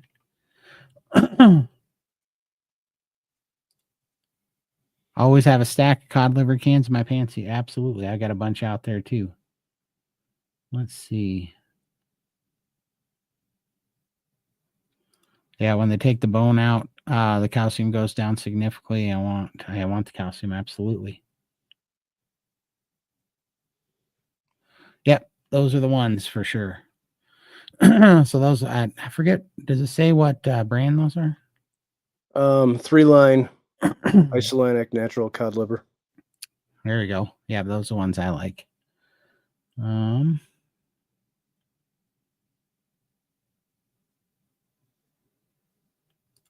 Let's see. I used oil from cod liver cans to make deviled eggs. Oh, I bet that works nicely. That's cool. Let's see, 6 months. Oh, wow. Congratulations. 6 months down, 70 pounds. Off acid reflux medication, no more joint pain. Awesome. Thank you for your encouragement. Yeah, that's killer, man. That's awesome. Nice job, Brian. Great job. Can of cod liver is what I have. Cod liver is what I have. It's important to only eat a couple of cans a week to avoid vitamin A and D overdose. Huh. I don't know. I've eaten. I eat generally when I don't so much anymore because I kind of got satiated with them. But for the first 6 months, I ate a can every day. That's very interesting. Question, Todd, when is the drawing for your hat?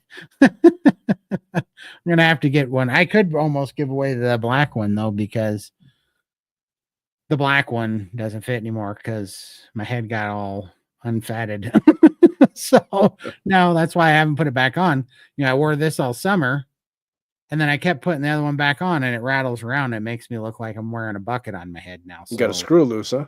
Yeah, well, accurate, but yes, it's I got to go get a new, which is kind of sad. I mean, kind of great, but it's kind of sad in a way because I've had that resistance all forever and now it's a goner because I don't think I can put it back on. I keep looking at it and I was like, man, is this? And it's like, maybe I can grow some hair. I don't know. try to make it fit, but yeah, that's a bummer. That one's a big one. I think that one was 7 7/8. So my biggest hat that I ever wore was that I used to have to order them in. They were 8s, and then but I would often get a 7 7/8 and stretch it, and that's what I did with that one. And yeah, now it's more like this one's a 7.5, and it's a little bit loosey goosey. And so I think I'm getting down below 7.5, which is pretty crazy for my giant bean. Noggin, yeah. Yeah. Let's see. What is this? And Todd, how is JR doing in Dallas? Very funny, sir. Very funny. Let's see. I do think I'm going to end up going back to Austin because Teddy Swims is playing there, and I think I'm going to go actually see that. So I might see you. I might end up back in Texas and check out Teddy Swims. I've been looking at the places that he's playing, and I'm like, well, at least I've already been to the Austin airport, and I know how to kind of get around. You know how the roads work, right? Yeah. You close one eye, you put a blinker on, count to 3, and then merge, no matter what. People said I didn't have a foolproof system, but I made it. That's funny. Todd, people can pay for their SBG membership by what they save on toilet tissue for going carnivore. That's a real thing. Like it is 100%. Like I think about all the ways. I mean, obviously it's a no-brainer for anybody that goes there and gets any kind of results. You're going to get that paid back tenfold to, 1,000-fold, quite honestly. Because, I mean, Carnivore got me off of $450 a month in medications. Carnivore keeps me from having to go get Z-Packs and stuff at the urgent care. How much money you save just from your DoorDash and your Grubhub and all that? DoorDash, Uber. Grubhub, snacks, Uber Eats, desserts, Uber Eats, Pepto-Bismol, Tums, Rolaids, aspirin, Advil, yeah, like Charlie said, toilet paper, all that stuff. Even I have way less garbage because I'm not eating all this crap and filling up bags and bags of garbage. I probably pay for half of my monthly bill SPG costs by just not having to buy as many garbage sacks to pile up all the massive amount of carb garbage crap that I was using. I mean, it's really is crazy. Question: starting the priming this week, trying Dr. Davis yogurt protocol to heal gut issues. Is it going to be a problem with priming? No, not at all. In fact, it's probably even good. The yogurt, I don't know what the protocol is, but if you're saying like it's going to be a problem if he's telling you not to eat anything but yogurt. Also, so the yogurt itself is not going to be a problem with priming. However, you might have a little bit of an issue with priming if your gut is giving you problems, but you should try it anyways and do the best you can, because the priming actually might be the thing that helps your gut. It just means you might have to redo it once your gut heals itself, but no matter what, it's going to be good for your gut. And I don't think that the yogurt's not going to hurt it at all. I don't know what else is in that prime or what else is in that protocol, but as long as that yogurt is not got sugar and junk in it, it's not going to hurt you. I would try to get a plain like raw yogurt, but I don't think it's going to, as long as you have a good yogurt, it's not going to hurt you. All right. You can try cutting a piece of batting to fit inside your hat. I could try to do that for sure. And I might, because that's an old hat. I have to think how old that hat is. That's pretty old. 6 months is very early in the journey. I'm starting my 6th year and didn't see any health improvements until year 4. That's awesome.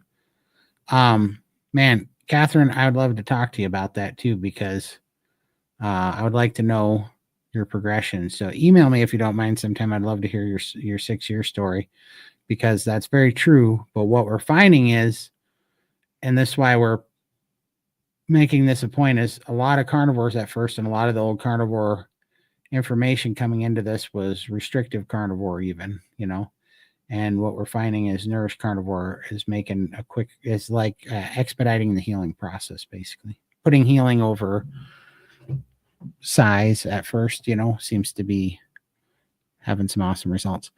Any thoughts on taking berberine? Do you do whatever helps you? Basically I look at all supplements as expediting, being helpful to to a process. I don't think there's anything hugely wrong with it. If I'm not mistaken, because berberine, am I mistaken, or is berberine a amino acid? Let me look. I better make sure before. I better not.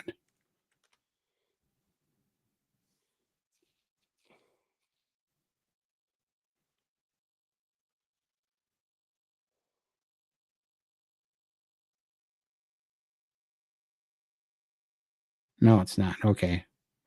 No, it's not. It's a plant-based alkaloid, meaning it's a natural occurring organic compound found in certain plants specifically from.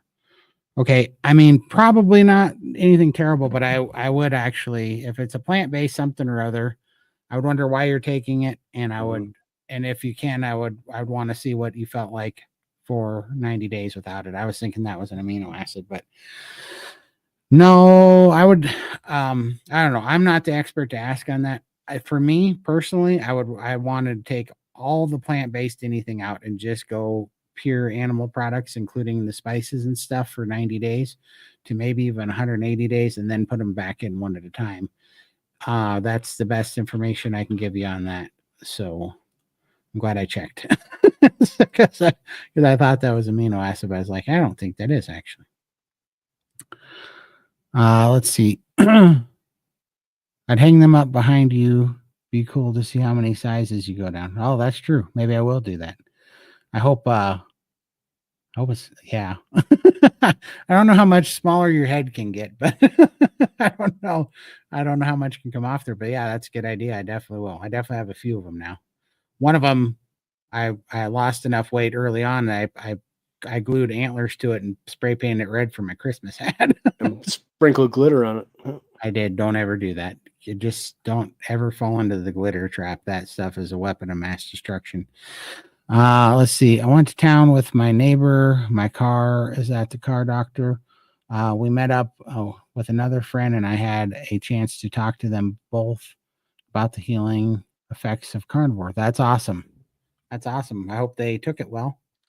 And I mean, if they continue to give you a ride, that's good news. Right? They didn't say, get out here, please. Let's see. SBG is worth its weight in gold, and everyone is a godsend. I believe that too, Thomas, including you. I appreciate it so much. Cranky John, the inside sweatband on my Pendleton folds down once. It's not sewn on the top. Oh, I got you. And I cut the strip of silicone. I bet that would work really good. Yeah, mine folds down too, John. And so, yeah, I might actually try that for sure. That might actually just work. All right, let's see. Hard-headed Ben Bickman recently did a video where he covered berberine. Oh, nice. I'll have to check that out. Yeah, because I don't even know what we use it for exactly. Question, Todd. I was thinking of cooking some pelican any special way I should proceed. I'll have to ask my dog. I give all the pelican to Cozad. Pellicle. I get it. I said it wrong. I'm never living that one down ever. That's why we put these things on video. Ruin me for life. I've lost 100 pounds so far. Wow, congratulations, Awesome. man. But I've been on a plateau for quite some time. I have a feeling I'm not eating enough fat and or meat. I would think that you're right for sure. And also, sometimes your body just needs to rest. Like your body's not as excited as you are about losing fat. It's very careful about it, and that's why it needs to know that you are not in a famine state, that there's good nutrients available to you, and also you need to be in a very calm, happy, graceful, safe type of situation where your body starts letting go of that stuff again, which is kind of like a catch-22, because that rule number 1 on that is throw away the scale and stop worrying about not losing weight. Right. Because if you start worrying about losing weight, it makes it harder to lose weight. It's kind of funny. But definitely, I would love to see you in SBG if you're not already there, so you can kind of see the culture of people that they're, because we're all like that. We all definitely come from that place where when we hit that stall, it messes with our head, but it's really good to be around people that have been doing it for 2 years, 3 years, went through many plateaus and seen the other side, and help, get their help to go through it. So come and check us out. All right.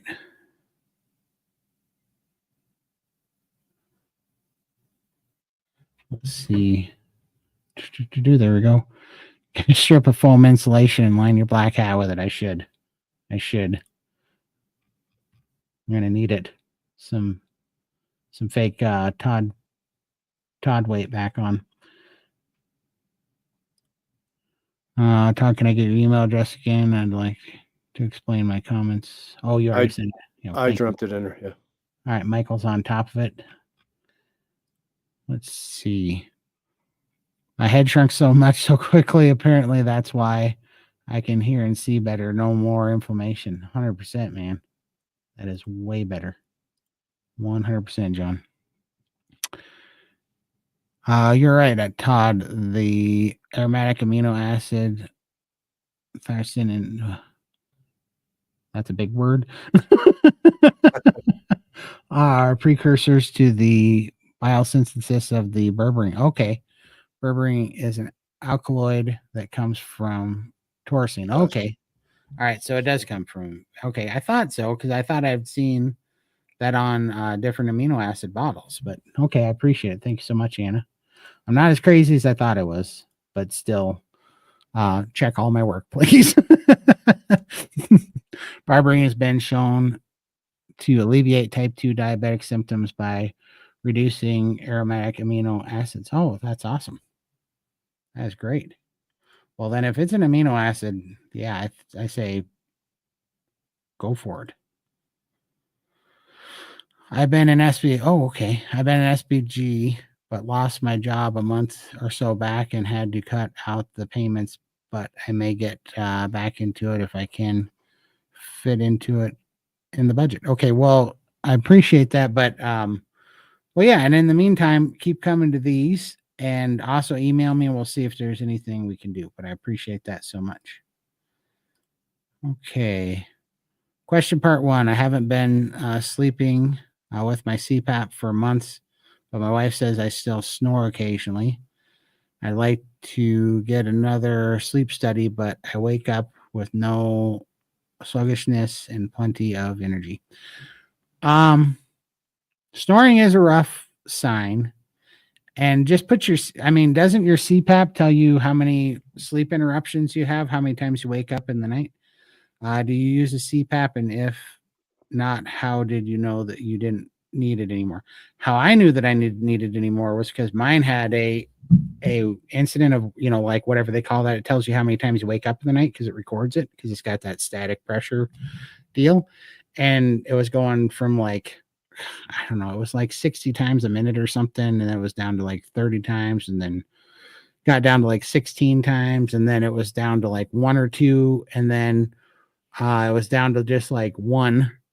And what I found out was I was taking my CPAP off my face at night. I was sleeping and pulling it off. And so when I knew it was time to go was that I would start with it on, because I actually got to where I liked my CPAP, because the noise, the white noise, and the distraction calmed my crackhead ADD brain, and and that white noise and that distraction. Because like when I would put the CPAP on, I couldn't wear my glasses, which meant I couldn't look at my phone.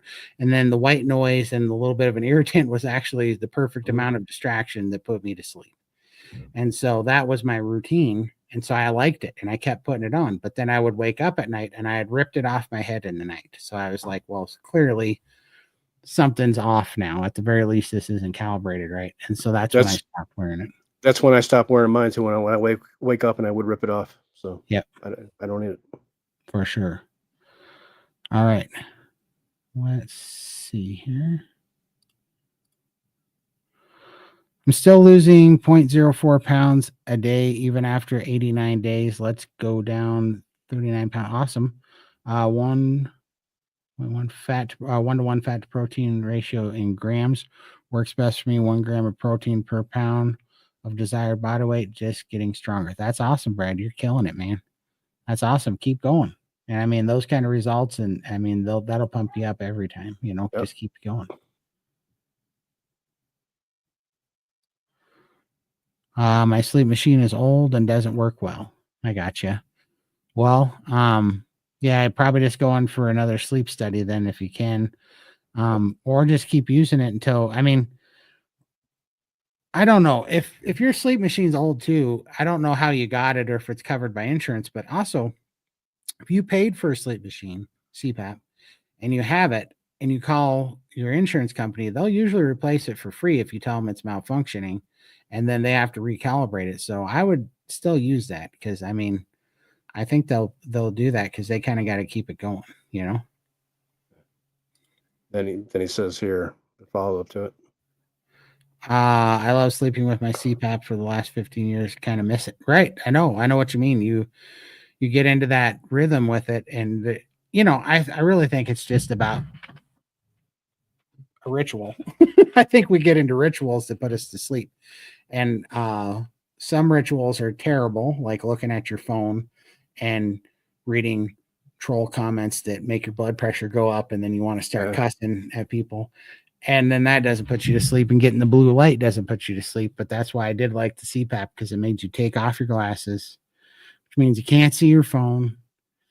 And you put it on, and then into your head, you're just hearing, so you really can't hear your phone. So even if you want to listen to something, I would still put something on so that I could listen to, you know, I usually Jordan Peterson is what I always had on, but then I would flip it upside down so I couldn't see the screen, you know, because I couldn't look at it anyways.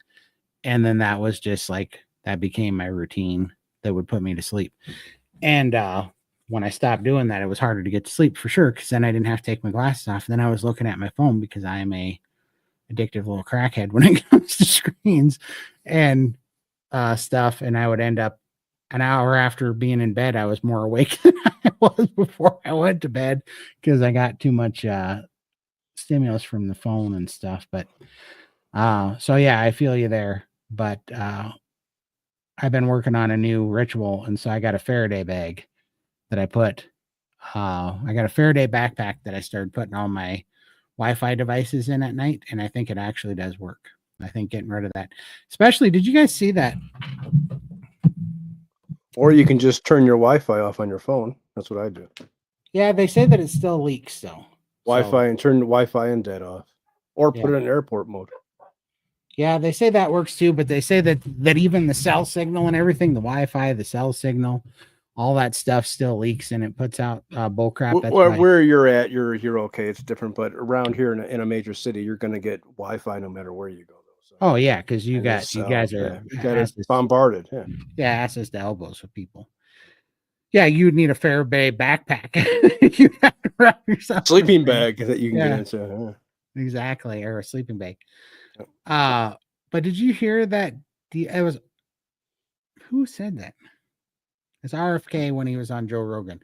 RFK was showing how they tanked some studies on Wi-Fi signals and degrading and breaking down the blood-brain barrier to the brain. And that was really happening. And Joe Rogan's like, what? That can't be a thing. And then Jamie started pulling it up, and he was like, holy crap. And RFK was showing him that, yeah, that as soon as they started getting the real data back, they scrapped that study and buried it. I can pull up a video that shows plants don't grow with Wi-Fi signals. You plant the seeds and it doesn't grow. And then I can also show you how they use Wi-Fi signals as an X-ray to see inside your home and to tell how many people are inside the buildings. Oh, nice. Well, I can show you how when we talk about Wi-Fi signals on YouTube that Todd gets demonetized almost immediately. That's okay. We don't care, but it's funny. But yeah, I believe it. Pretty crazy. Snoring is the first indication of sleep apnea, and I got off mine pretty quickly when my numbers dropped below 10 events, and I got a final sleep study. That's awesome, John. I'm trying to sell my CPAP, don't need it anymore, so bad Facebook Marketplace flags it. Yeah, I know. Yeah, they do, because they want you to have a prescription to get it, but it's funny because I bought one off the black web too, dark web or whatever, and then I found videos on how to program it myself. Yeah. You can find anything you want. You can, for sure. Big hello from Dave in Austin. Howdy, Dave. All right. I live in an apartment. There's Wi-Fi coming out of every direction. Yeah, that's a bummer. Same. That's not healthy. Huh. Let's see. Airplane mode turns off Wi-Fi and cellular emissions from the phone. Only a Faraday shielded room house will stop the signals from satellites and towers. Well, all right. I guess I have a new summer project. You can control the RF output from your own router. They are usually turned up and are around 500 megawatts with control the settings of the web page. For Going I got you. To the admin settings. You can also program them to turn them off at night. It automatically shuts off. I got you. Turns back on in the morning. So you're saying I don't have to put it in the microwave? Not carnivore related, but we need a Faraday sleeping bag. Yeah. Laughing out loud. Every watched the Why the Flies taking above the, I don't know what that is, Korzorev mirror or mind controlled episode. It's interesting. All right. We are way off topic. But I don't know. I wouldn't put it past them. I don't know if any of that stuff exists, but what I'm certain of is that there are people trying to figure out if it does, and it's not for our own benefit. So I don't know what of all that exists, but I do know that if and when it does exist, or if it's possible, and if and when they figure it out, it would be a thing for sure. It would be. Well, that's awesome. I think we caught up to you guys. I don't know how we did that so quickly. We almost never catch up to our comments. You guys are slacking. I know. Amazon will be selling Wi-Fi proof tents to sleep inside your bedroom. I'll take one. Grounded tent and Faraday or whatever you can put over your bed and under your mattress. That might be a hit. Probably sleep a bunch better. Line it with red light therapy on the ceiling of it, so you could have it come up, and wake you up with the right frequency or whatever. That might be handy. We might have a $1 million idea. They're gonna call us tinfoil hat wearing nut jobs, but for sure. All right. There we go. Working on prime strip steak. Is lean, but very good. Absolutely. I love them. Have you guys tried that accordion cut deal that they do with like strip loin steaks are really good to do it because they're one big muscle. It's hard to do on a ribeye because they're multiple pieces of muscle. But on the strip loin steak, I did the accordion cut thing. It's where you cut like 1/4 inch to 1/2 inch slits, gaps of slits in the top of your steak, and then you do it at a 45 on the bottom, and then it kind of stretches out because it looks like a lattice fence or like a waffle fry or something. It kind of stretches out and you can see through it, but it ends up making so much more surface area. It makes it pretty tasty when you cook it.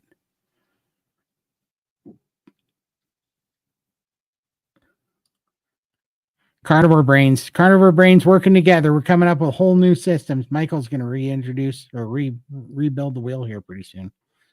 Where's Lindy today? She is helping her daughter at work, and she was going to try to make it here, but then she had some stuff come up there and she got stuck there, but she will be on. Oh, I know what we should talk about. This isn't totally a lockdown yet, but it's pre-lockdown. I believe that we are going to be doing a special episode of 700 plus and counting down next Thursday at 2 p.m. Mountain Time. This coming Thursday, I should say, at 2 p.m. Mountain Time. With John from Obese to Beast is coming on, I think. So we pretty much got it locked down. We just have to finalize it, but that's the time we picked. And so yeah, it's gonna be fun. I've been watching John's content from Obese to Beast shoot for like 8 years, right? Because I really like him as a kid. Like our diets are definitely different, but he's such a nice young kid and a good guy, and he's doing so fantastic that that we reached out to him, and he super nice guy, wants to come on and hang out with us and talk to you guys, and I want to talk to him and just chat. So anybody that doesn't know him, go check out Obese to Beast. Definitely he is no, he's not carnivore. He's part of like the Will Tenning, what is that guy's name? Will Tennington or Tyson or something, kind of the high volume, low calorie type of approach to losing weight. It's definitely a calorie restrictive approach, but he's lost like 100 and some pounds. He works out all the time. He's really fit. He's got a lot of skin, loose skin, because he lost like 100 or 200 pounds or something. But what I just like him because he's been on YouTube for like 8 years or something, and he's always just been a good dude. Like no matter what you think of his diet, no matter of our differences with our opinions and approaches to weight loss and whatever, he's just a good guy. He's just, you can tell that he's in it to help people. He was on like the Ellen DeGeneres show, and I think when he first lost the weight, and I think she gave him a red Mustang, if I remember. But super nice guy, and yeah, so I'm excited to talk to him about it, and I think you guys will enjoy it. It'll be really fun. But go check him out. His channel is called Obese to Beast. All right. A guy in Canada who ran their largest communication company said that he does not allow Wi-Fi of any kind in his home. Nothing suspicious there. No, nothing to see there at all, huh, Julie? Question: thoughts on cooking with a sous vide? I love it. I have one. I use it. Yeah, I mean, they're amazing. My favorite parts, I don't know, I guess the benefits of sous vide is, one, you can't screw it up. So like when you're first learning how to cook meat, it's the safest way to cook a perfect steak. Two, if you're busy, it's just so great to be able to go. This is the only time I agree with cooking from frozen to cooked, is when you're sous videing it, because I could get up in the morning and I could literally just grab a steak in a vacuum seal bag out of the freezer, put it in the sous vide machine, turn it on, set the temperature, and walk away. And then when I come back at noon, or if I come back at supper, whenever I come back, that steak is going to be there. It doesn't matter if it's 4 hours later, 6 hours later, 12 hours later, a day later, that steak is going to be awesome. And so I love that. And then you can really start working it in several different ways. You can, like, I'll sous vide a 20-pound brisket for like 84 hours and then go and cold smoke it and then sear it off. And it's one of the best briskets I've ever had too. They're so much fun. Really good stuff. Let's see. Oh, I've watched him for years. Yeah, awesome. John's a super good guy. So come say hi. He's going to be doing a live Q&A with us. Charlie, I hope you all get as much blessings as you give your listeners. Thank you for your gracious gifts of your time. We must go. Good night. Thank you so much, Charlie, and say good night to Marilyn for us. Good night, guys. Appreciate you. Bye, guys. All right. Okay, question. Okay, go back to Carnivore session. No worries. My whole wife has a mild aversion to beef, to the point that she has a hard time getting enough meat in her day. Yeah, for sure. What do you recommend to get around the meat aversion? So first I start playing with it to try to make it more hyperpalatable. So as soon as I don't like steak, I go to burger. As soon as I don't like burger, I go to steak. And if I'm back and forth between those things, then of course I try to go to bacon or whatever. And then if those things start breaking down, then I start playing around, and of course I'll go to like air fryer versus smoking it or whatever. But if I start getting real desperate, then I start taking my meat grinder out and I start grinding. I start grinding brisket and chuck together with bacon. So it'll be like, like 50, 60% brisket and 20 to 30% chuck or whatever, and like 20% bacon. And I grind it up and I make my own patties, and then I smoke them and I top them with pickled jalapenos. And I might even have some mustard on them or something, something like that if I'm really fighting it. And then as a last resort, I add in dairy. Like if I'm really just having an aversion and I don't feel like I can fast either, fasting's a good cure if you're nourished and you feel like you can fast and your body wants it. That's a really good way to make food taste good. But if the aversion sneaks up on you over time and you consistently overeat, you're not in a good spot to fast, but you really have lost your appetite for the meat. Then I do that with the burgers as a last. Oh, and then I'll also go to eggs and make like the bacon mayo and bacon egg salad. That's much more palatable. And then as a last resort, I'll take something like that and add a little bit of shredded cheese. I shred it myself. Don't get the packaged shredded cheese, but I'll add some shredded cheese to it. And I start adding dairy back in, maybe bringing in sour cream and a little bit of prepared horseradish and making a dip for my steak or something like that. And usually that'll break me out of it. One of those things. Also, one time I went through a deal where I had to make butter poached scallops and shrimp with bacon. I did that for a while when I went through that, and it was delicious, by the way. There's always something. There's a whole lot of tasty animals out there, when you go looking for them.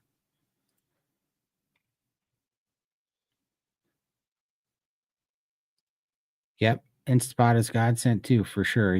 Those slow cooked meats are also amazing with some gravy, some salt. Man, those things go good. Car. My weight loss over 8 months is not amazing, but I am 59 and I've reversed knee arthritis and thrown away the crutch. Absolutely. I use for 4 years off asthma meds. That's huge right there. I mean, to me, that's the biggest. That's huge. I had that same crap. Oh, when your lungs are messed up. Here's our question.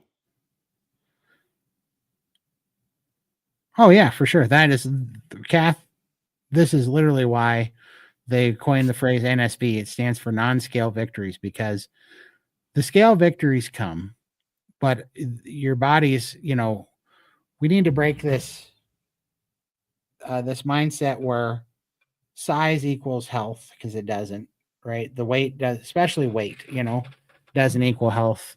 And it's not a good marker, I mean, in some cases it can be if you're way underweight, but as far as being overweight, that has no real marker on your health that's directly related, right? And so you can be putting on weight sometimes on carnivore instead of losing it, and it's actually a healthy thing because you're putting on bone density and muscle and things.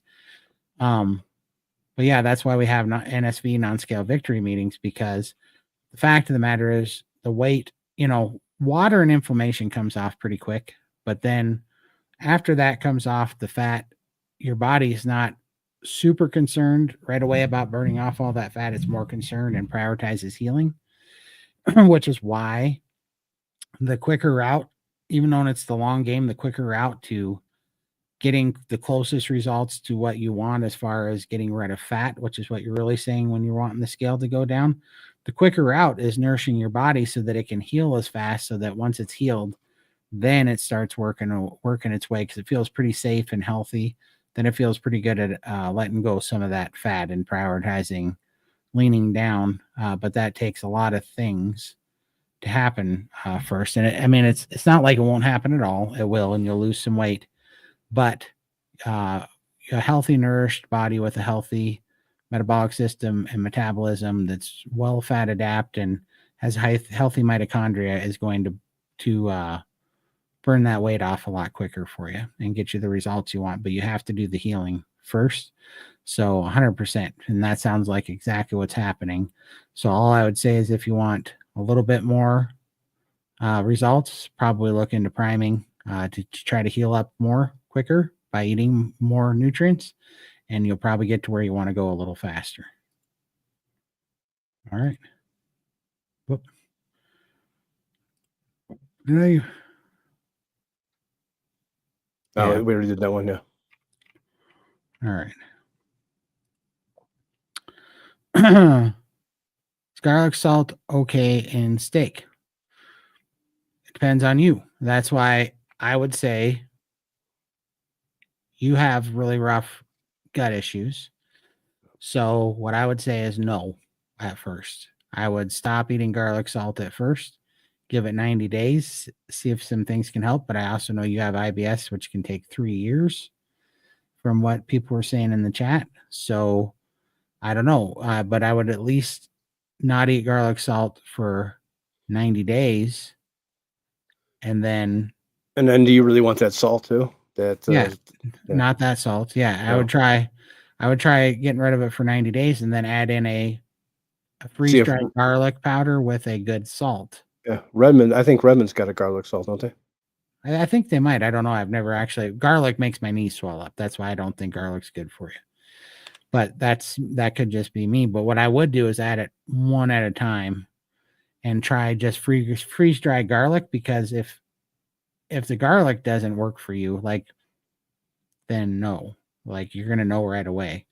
So, but you need to get rid of all the crap. And so you can be on a baseline and hold it there for 90 days. So you have a good baseline of whatever your level of optimal is, and then try things one at a time, because you need to quiet all the noise and all the bad side effects that's going on, and then see if you can't narrow down what effects things have on you one at a time, But I would be highly suspicious of it. There's a lot of people that do not do good with garlic. And Redmond's does have a garlic salt. There you go. I would still try going without it for a while and see if it makes a difference for you. For sure. Yeah, that's Charlie in Maryland. That's awesome, Thomas. All right. I use garlic salt on my steaks daily. I just avoid uncooked garlic. I gotcha. Nice. Let's see. There we go. Dash of cheese and green chili or Tabasco on an omelet really helps open up the appetite for me. 100%. Yep. It does.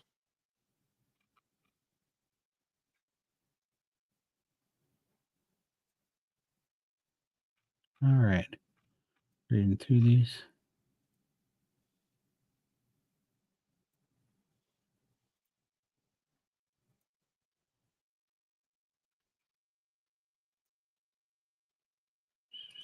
There we go.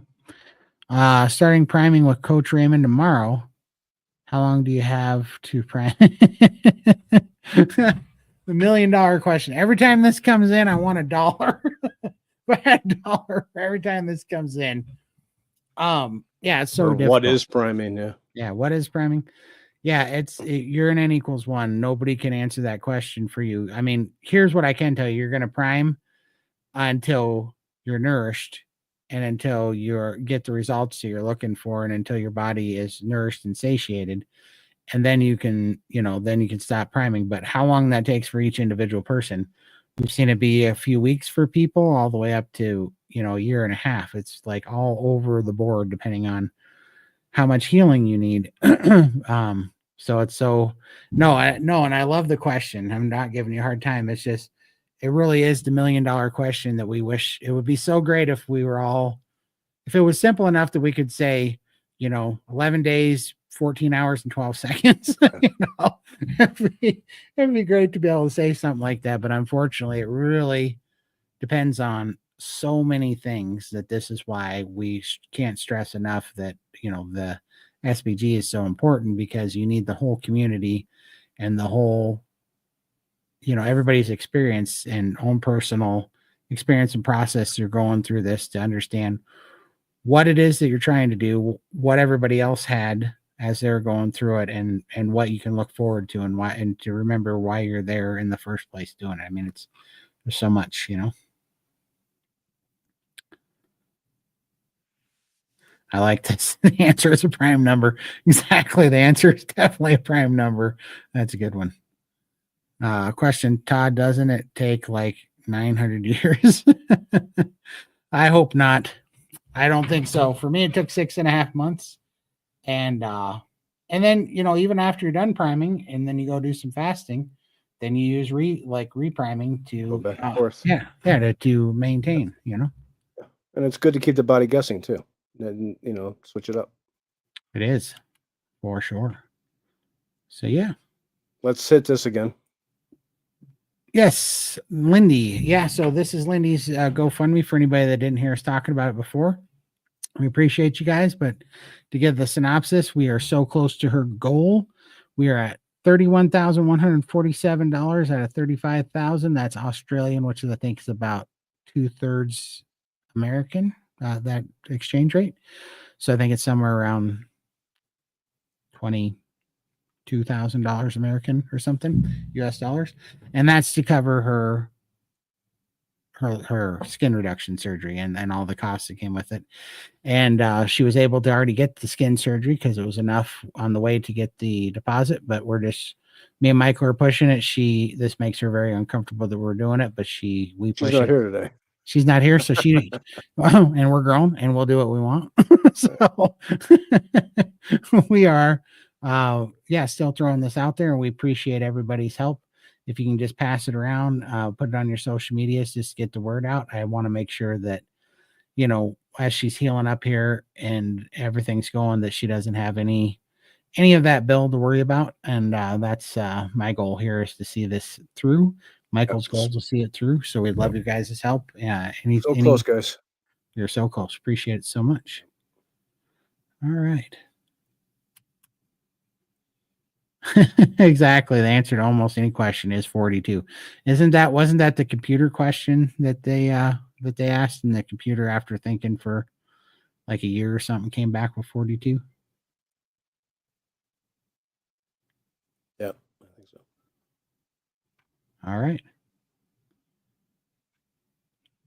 So we're almost there. Let's see. What are you guys' plans for next week? And let us know.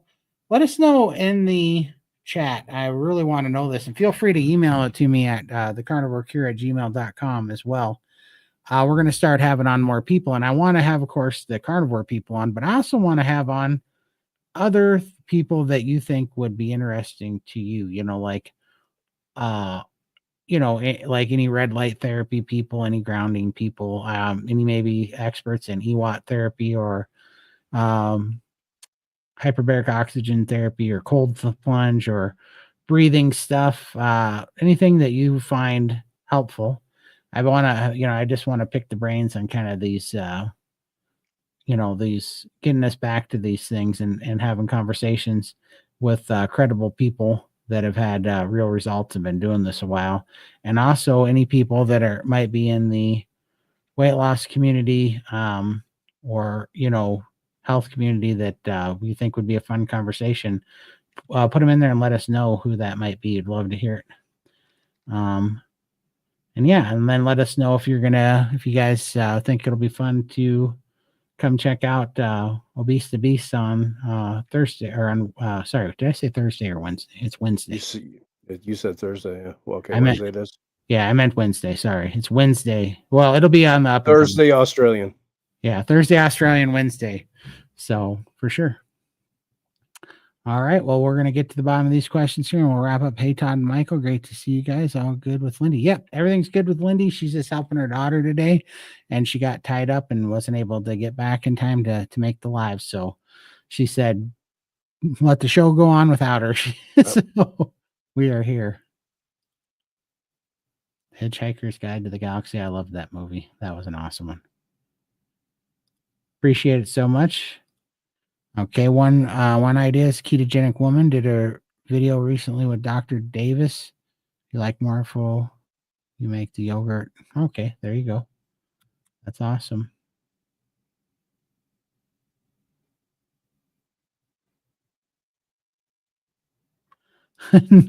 No worries. We will get you in the works, Thomas. Appreciate it.